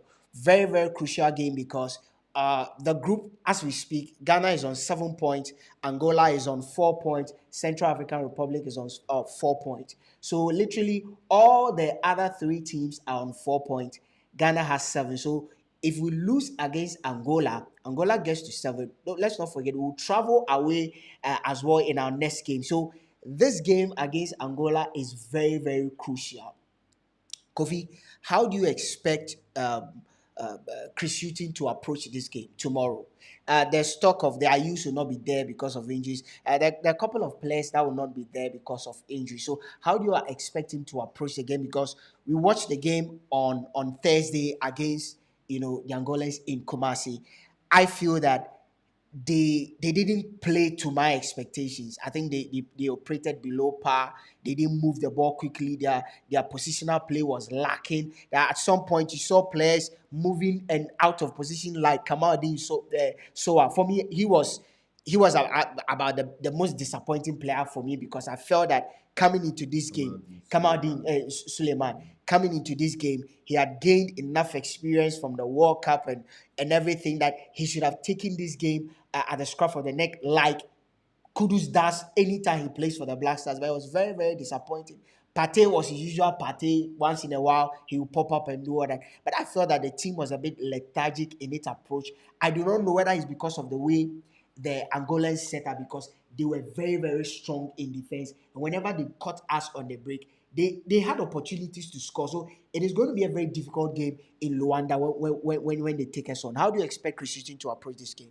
Well, I think that they do not necessarily need to go out all out for the win. You Okay. understand? Because Ghana still holds the advantage when it comes to the standing on the league table. You understand? So I think that this is where the tactics of the manager does come in. But obviously, if you've talked to people who know football, the intricacies of playing football and dealing with football, they'll tell you that playing for the draw is the most difficult thing. That if you set out a team to play for a draw, it is the most difficult thing. Okay. I think that what Ghana needs to do is to keep their concentration very high at all levels. The point is simple. The Angolans, yes, they might be playing at home, but we have the better players. We have the better team. You We understand? do have a better set of we have players a better set than of the players. Angolans, So, yes. so you look at all of this. I think that one, the coach should make sure that the boys are keeping their concentration levels high at all times. Then try to press for a goal in the first 30 minutes. You understand? Once you get the insurance of the away goal, yes, I agree that maybe the intricacies of the away goals is being downplayed a bit in international football today. Once you get the insurance of that goal away from home, you can be able to relax, you can be able to soak the pressure. And I think that it would also test again the temperament of some of the players who we are seeking to put our trust in for the Black Stars. I think that the Black Stars at this material time, they have a fresh face. You understand? They are looking at players who are coming in and wanting to augment what already exists. You understand? So it's almost like a fresh project. It would also help us to gauge the temperament of some of these players, and I think that it should be an interesting exercise in Angola. But all said and done, I do not expect the Black Stars to walk away with a defeat against Angola tomorrow. Let me run by our viewers some few numbers and stats here. The Angolan team have not had, an easy time playing at home. Maybe the Ghanaians can capitalize on that.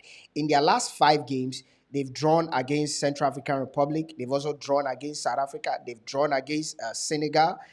They've drawn against Libya. So they drew 3-3 with Senegal, drew 1-1 with South Africa, drew 1-1 with Central African Republic, drew 0-0 with Libya, and lost to Ghana. So in their last 5 games, they are yet to pick a win. They've played 3 games at home. So as good as they are defensively, they are very blunt on the attacking end. And this is the stats for the Black Stars in their last 5 games. So in the last 5 games, Ghana has won 3 and lost twice. And so we could take it back to the World Cup when we lost against Uruguay as well. But Ghana's had an impressive record throughout this campaign.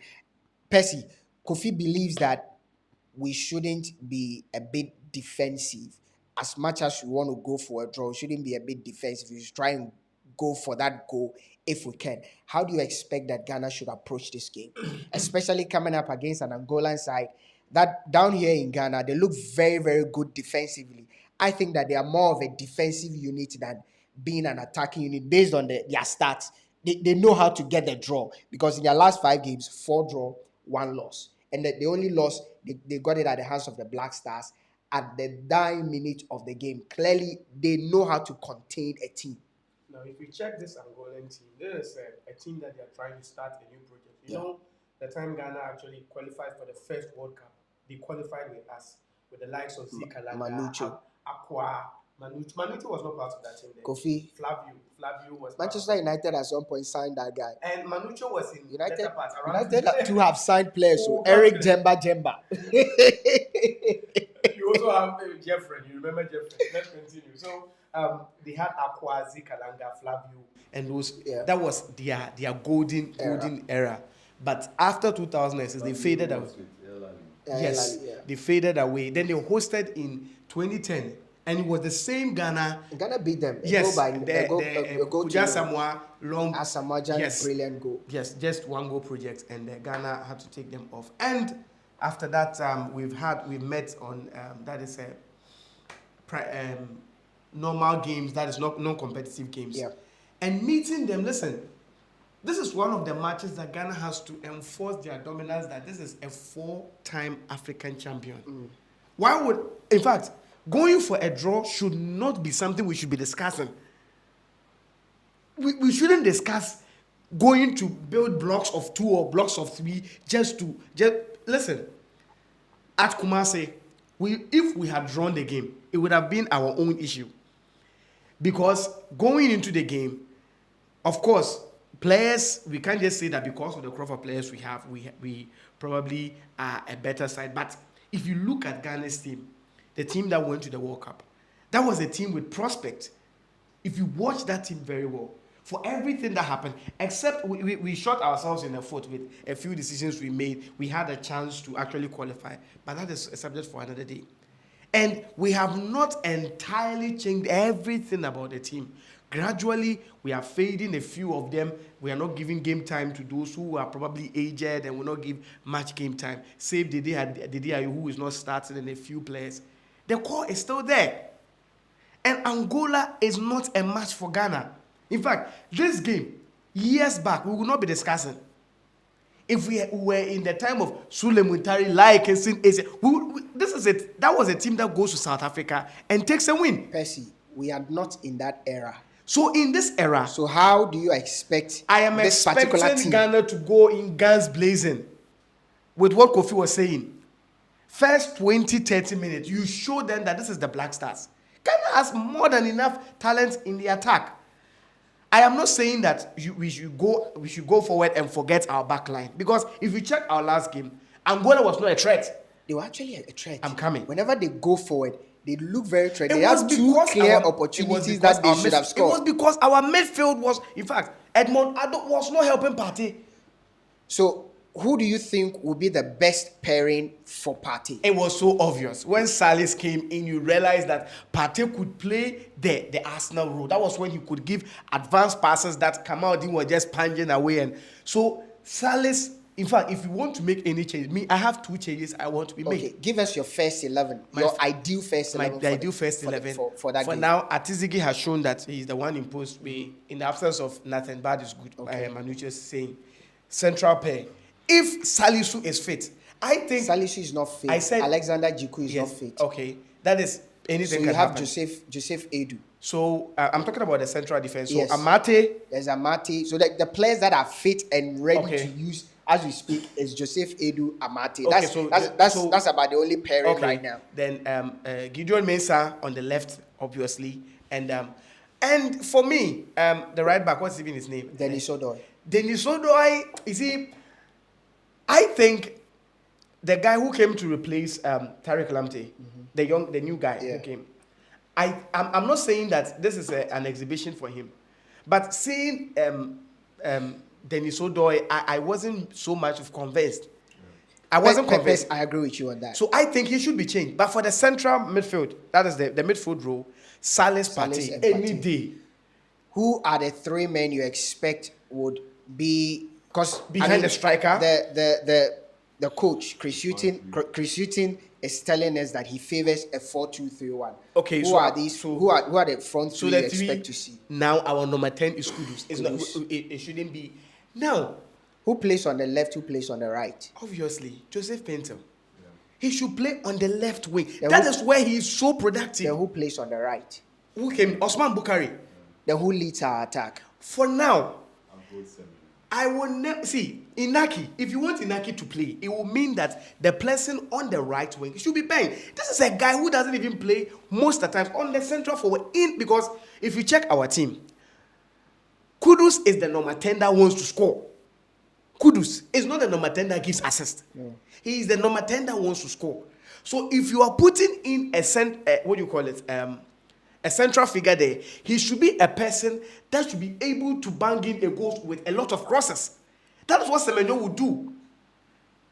And if you check Inaki, you check his profile and his record, he's not a player that has done so much with headed goals. So for me, at least for Semenyo, the few minutes that he was given, he's proved it. So I think this is a chance. We have never given him this opportunity in a competitive game to start. Because the first time he played, that was against Switzerland. It was a friendly game. So I think this is the time. We should give him the opportunity because there is no time to give players. We are tired of bringing in players, putting them on the bench, going with the old system and expecting to bring in new ones. So I think Semenyo should start. So I think that I agree a bit with Percy on the issue of Denis Odoi. He didn't convince me in that game. I think he was slow. His decision making was very, very poor. What I think, listen, you do not play Iñaki as a 9. Iñaki has always preferred playing on the left side of attack or on the right side of attack.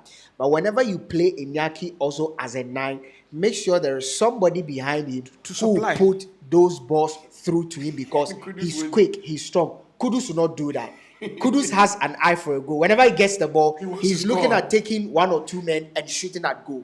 So why don't you push Partey a bit forward? We've seen Manchester United play 2 number 10s. Yeah. Listen, the game has evolved so much that if you're a brilliant manager, Ten Hag knows that I have a great player in Eriksen. I have a great player in Bruno Fernandes. These guys can do damage. So he plays them as 2 number 10s. Casemiro will just be at the back. And Casemiro will be at the back. You can do that because, listen, one of the failings of the Black Stars has always been playing players at the right position. We've always said that sometimes we play Jordan at the wrong position. We don't get the best out of him. It's one of the reasons why Jordan has been unproductive in terms of goals.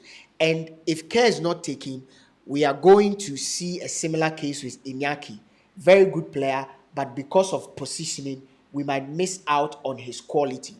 Play him on the left, play him on the right. You can decide to play Joseph Paintil. You can decide to play Paintil on the left, play Iñaki on the right, but make sure there is Partey. But when Partey gets the ball, he's looking out for the guy who is running and you push through a pass. That's one of his greatest assets.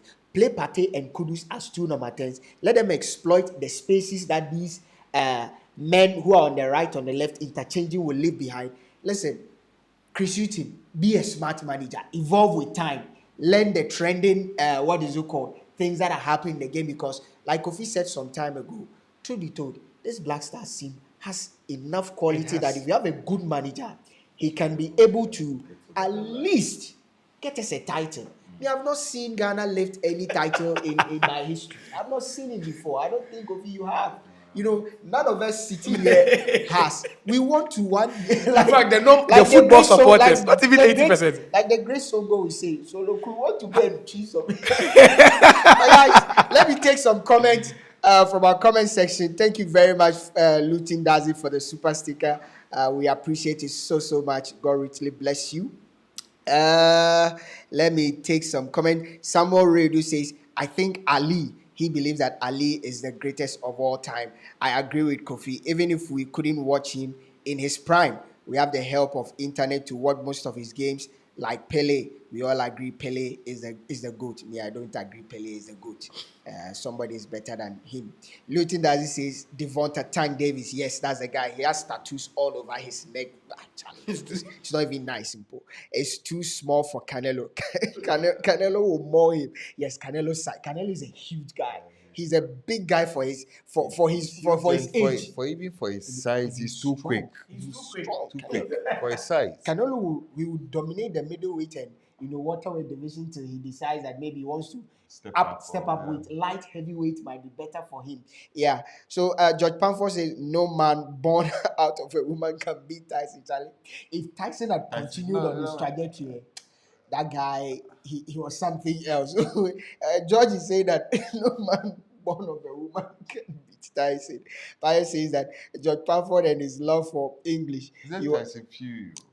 No, he's talking about Tyson. Tyson Fury. Tyson Fury. No, but that guy is not a boxer. No, Tyson Fury is. Every time I look at him, that guy. But he's not been beaten. No, I get it. I get it. But his stature doesn't even inspire confidence. I mean, You are a disguised English fan. 3 Lions, now Fury. PHS says Mike Tyson is the undisputed pound for pound boxer to ever exist. Personally, I agree. I think that all of us agree. He comes back to say, I think the Black Stars need to do a lot of work to gel. They can only rely on their star players to get the result against Angola. Luchin says that I think Salis should start ahead of Ado and Semenyo over Iñaki. Because the game is over and it's 2-0. So for our guys in Kumasi, we're hoping to have Michael join us, but he said he has to be at the stadium to watch that game. I'm sure he will close and he'll be feeling very, very, very, very sad. But for our guys in Kumasi, Koroko, and all the Koroko fans and fraternity, you were beaten by 2-0 by the guys from Tema, Mediama SC. Kofi, in Takwa, yes. Mediama has always been a thorn in the flesh of Kotoko and Hearts. Well, Mediama are doing very well, and Kotoko have missed an opportunity to move up the league table because most of their rivals had to either draw or lose this weekend. You understand? Adriana had to draw, Legon City also had to draw, and then Brecum Chelsea did not really get a good result. You understand? So we're expecting that Kotoko will capitalize. As before the game, they had 2 outstanding games to play, but I think that they've blown this particular. Mediama themselves are doing something very wonderful. You're monitoring the Lakers game. Yes. Can you give us an update? What's happening in that game? The Lakers against the Bulls. It's halftime. Yeah. It's halftime in that game, and like we said, LeBron James is back. Can you give us the starting 5? Yes, the starting 5 for the Lakers had to be. Let me get it for you. The starting Is Anthony Davis playing? Yes, Anthony Davis is playing. So the Anthony starting Davis, LeBron James. 5 for the Lakers. LeBron James actually had to come from the bench. So it was Anthony Davis, Vanderbilt, Okay. Troy Brown Jr., Dennis Schroeder, and Austin Reeves. Okay. And then you've had the guys like Gabriel Wanyamba coming from the bench, and LeBron James. But what's then the score? The score, the Chicago Bulls lead the Lakers at halftime. The score is 63 points to the Bulls, and then 55 points to the Lakers. So for our NBA fans, the game is still ongoing. It's halftime now. The Bulls they've scored 63 And points. The yes. Lakers are 55 points. And the notable point you'd have to know is that the Bulls, Nikola Vucevic, Nikola Vucevic. he's been ejected for 2 technical fouls. Guys, he's also a very good defensive, very good defender, and then a great 3-point shooter. Yeah. Let's do a quick roundup of the European qualifiers that took place, over or in the course of the week. We've talked about England losing to Italy. The Azuris. What's happening with the Azuris? Oh, they issue After they winning the Euros, they didn't make the World Cup. They've not been playing well. But that game against England, listen, they've not lost a qualifying game in Italy in over 28 years. And they've not lost to the Three Lions in over 15 years. The last 8 games they've played in Italy, they've beaten every single team, barring that game they drew against Switzerland. So at home, they are a force to reckon with. What is happening with the Azuris? Quickly, Well, Roberto Mancini and his team. Mancini makes that point that there's not enough talent coming through. Do you agree? I agree. I'll come back agree. to Percy. I agree. I agree perfectly with him, because if you look at the great Italian teams of the past, there were always central players who we could call class. Who define Exactly. the team. Well, if you look at this Italian team, there's not enough talent in this particular Italian team. And you see, the Italians have never been great travelers. So they do not like to play in other foreign lands, you understand? They're like the Spanish Yes, guys. they are like the Spanish They guys. enjoy their for a kind long of their time, brand of football. For a long time, that's how the English also were, you understand? Till Michael Owen and David Beckham and Even McManaman. Gascoigne, Yes. they made the trip outside to Italy and so the likes. I think the issue with the Italians now is that they are not producing too many stars that would match the other stars that are being produced by rivals. Kofi, don't you think it's not so much of producing stars, it's so much of the Italians losing a certain identity? Because over the years, that Italian team that beat the arguably the best national team to have never win the World Cup, that 82 Brazilian, the likes of Socrates, the likes of Socrates, when that team came to the World Cup, not so much was known of them, barring they playing in Italy. When they were playing, everybody knew them. But in terms of their pedigree in world football, not so much was known for them. But they came with an Italian identity. And all throughout the years, yes, Maldini, name them, Totti, Baresi, name them, even new school eras, the likes of, Camoranesi. You remember that guy who looks like a Chinese guy, played for Juventus, a Brazilian, like Camoranesi. Yes, but it was more of an identity. The Catenaccio. So for me, I think that it's not so, yes, that these talents that we have are not blessed like, to be told, most of the players you have in this generation cannot be compared to some years back, players you had back then. Again, but it's more of the Italians losing their identity. That's where because Charlie, stick to your identity. I think there's something you are failing to understand. The Italians are like United and Liverpool. I'm trying to build up something. Okay.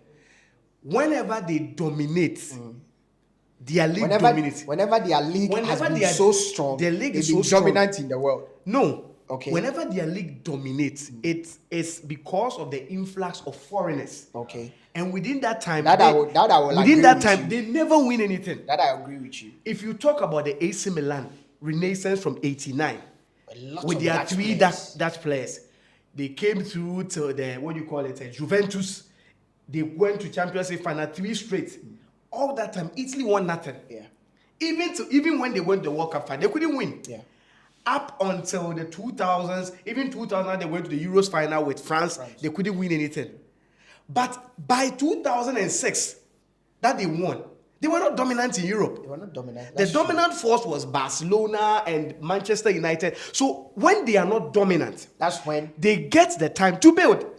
to help your point, you know that prior to that 2006 World Cup, there was so much turmoil in Italian football to the extent that even when they were in Germany, there was so much chaos back home that the players didn't have peace of mind. It's the same thing. Up until they got Yeah. to the quarterfinals, when they realized, okay, we better rally behind these guys. It was the, There's something behind It's the them. same thing with, even after 2006, you realize they started dominating again. Yeah. AC Milan came in, there was Inter. And the moment they fell out of Europe, and nobody could, when they went to 2010 World Cup, they failed abysmally. So what's wrong with this Italian team? Like I said, you check Italy, Champions League semi-final or quarter-final, they are 3, which never happens. The last time it happened was 2006, that they had even 2 Inter and AC. So this is Italy.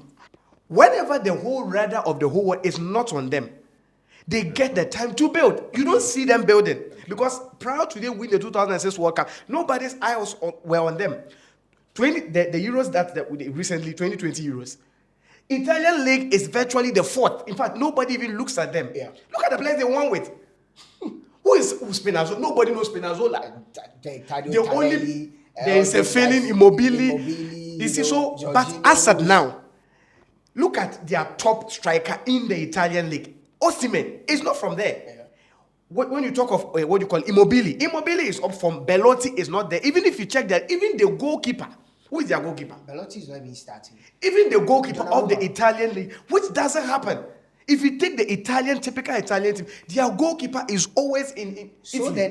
then the assertion I am seeking to push forward right now is that it's not so much of issue about talent, it's about an identity because Yes. one, like you said, most in all throughout the years, the greatest Italian teams have prided themselves playing in Italy. That's what they do. Building and shaping a certain Italian mentality. That is what where they do. face the world with. And I think that they're losing that. That is what is happening to Spain.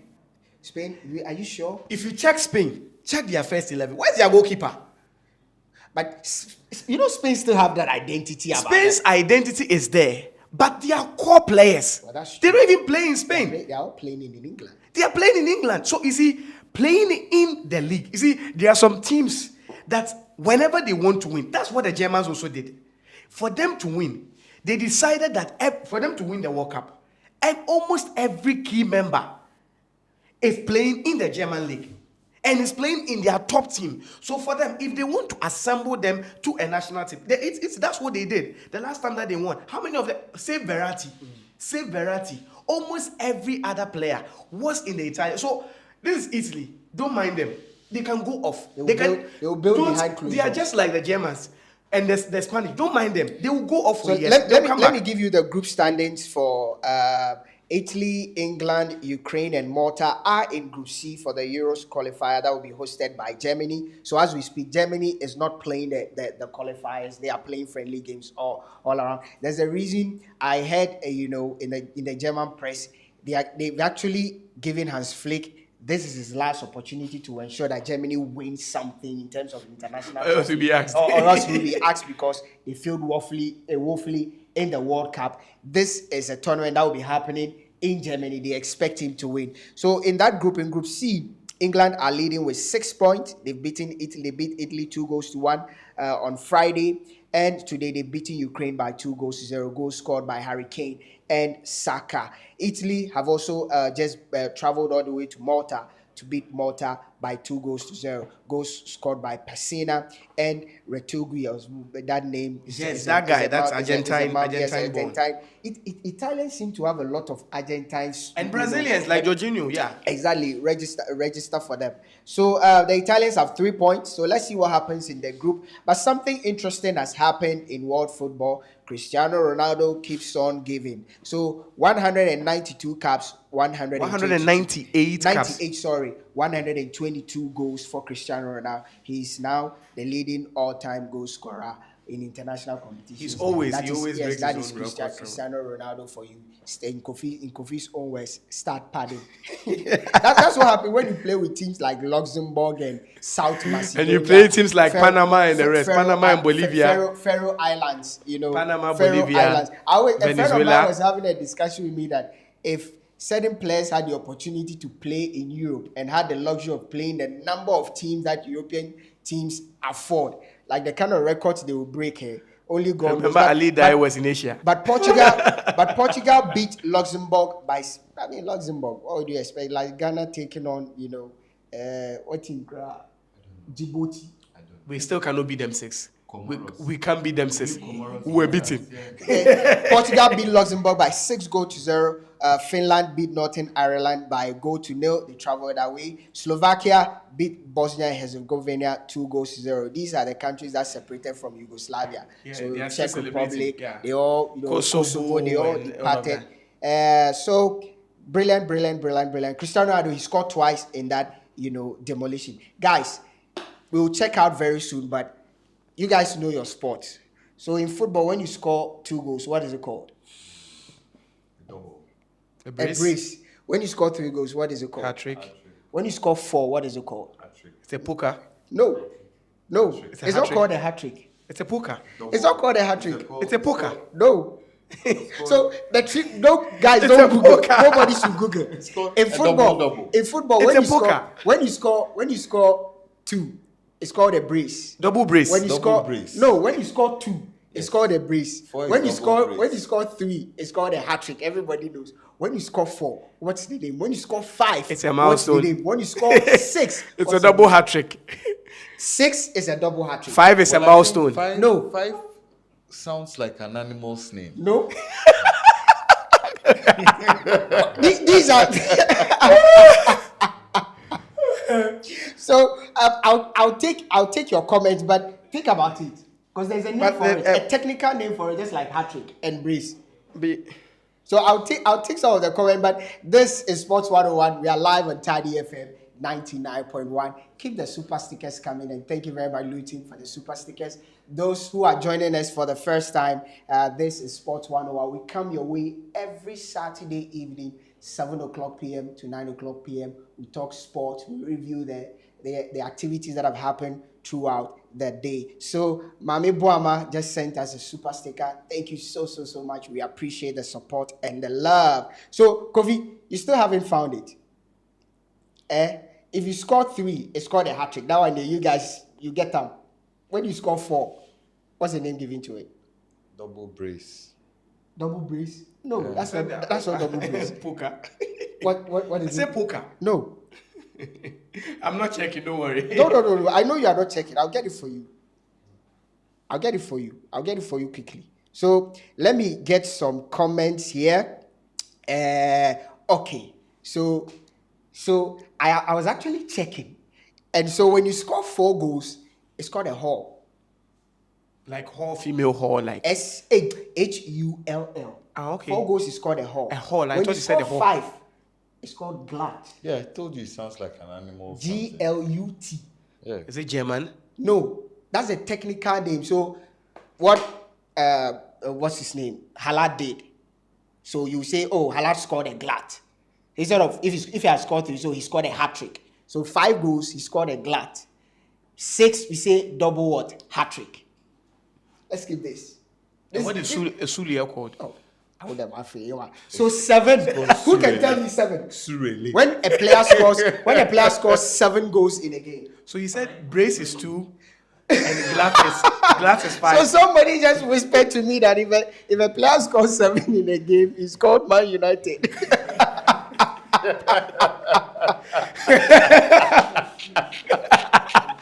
That's why. I mean, The player did a Man United. should give them a red card. Honestly. But guys, come on. I mean, we are about checking out. This is a trivia. I mean, we are educating ourselves. So 2 is a brace, 3 is a hat trick, 4 is a haul, 5 is a glut, 6 is a double hat trick, 7. Man United. 37. I was trying to combine the brace Uh-huh. to the glut. So how do I combine these 2 words? I'm not the English. Brace Glat. Or Arsenal. It is Arsenal. It has to be Barca. It has to be Arsenal. It has to be Barcelona. So Obviously. 7, if a player is able to score 7 goals Or hat-trick. in a game, that's whole hat trick. Someone just sent it to me. That's true, whole hat trick. Yeah. So keep this in mind. If one player scores 7 a game, he scored a whole hat trick. If he scores 6, double hat trick, 5 glut, 4 whole, 3 hat trick, 2 brace. But who will ask you this? For where? That's why on the show we research. This is what Oh, you yeah, get. yeah, of This is course. what you get Of on course, of course, Sports of course, 101. of course. Whoever sent that to you, then it means the person knows his football. Yeah, the person sent it to me. I don't know that. It's called, is it exactly. Dwayne? Yeah. It's whole hat trick. So, I mean, who would even think about using? Who are those people who coined these words? Well, It's like saying an embarrassment of pandas. Who is going to talk about embarrassment of pandas? All right, guys. So, we're almost checking out of the studio. Let me take some comments that have come in from the comment section. Lots of comments. I don't even know which one to read. But guys, thank you so much for joining us today. We appreciate it. I mean, Kofi, Saturdays we started a new show every Saturday morning, 8:30 to 10. a.m. What do you tell our viewers and our fans? What should they expect every Saturday morning?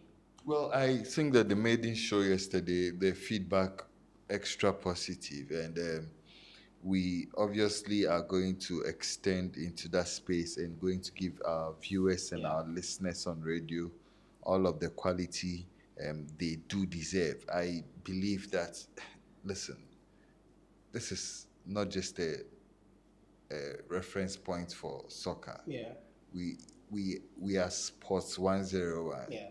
We talk boxing, we talk basketball, we talk tennis, we talk Formula One, we talk Sachin Tendulkar and cricket. You understand? So we do all of that. I mean, so if you are watching us live, please make it a point to listen to us or watch us live on YouTube every Saturday morning from 8:30 a.m. to 10 a.m. And also on Taddy FM. On Taddy FM 99.1 Yeah. Taddy FM. Obviously, you'll have a great experience. Percy. Like Kofi said, it's rather unfortunate today. We didn't even get time. We didn't get time to talk about more of the other sporting disciplines. Formula One is on fire. We'll talk about them as time goes on. Like I told you, golf is about coming. The Masters is about starting. So this is not a football show. This is not a football show.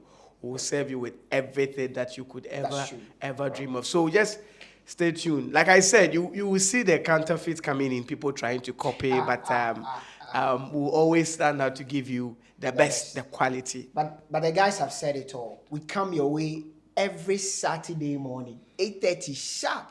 8:30 sharp. We're on to 10 o'clock. Saturday morning, we're serving you breakfast, sports breakfast, very, very hot, entertaining, and we hope to improve at every given opportunity. So expect the best from the team. So much to come from Sports 101. Keep following all our social media platform on Facebook, Sports 101, on Twitter, Sports 101, on Instagram, Sports 101, on TikTok, Sports 101, wherever Sports 101. Just Google Sports 101. The 101 is 101. You just Google, it will pop up. Follow us on all social media platforms. And more importantly, make sure you subscribe to the channel.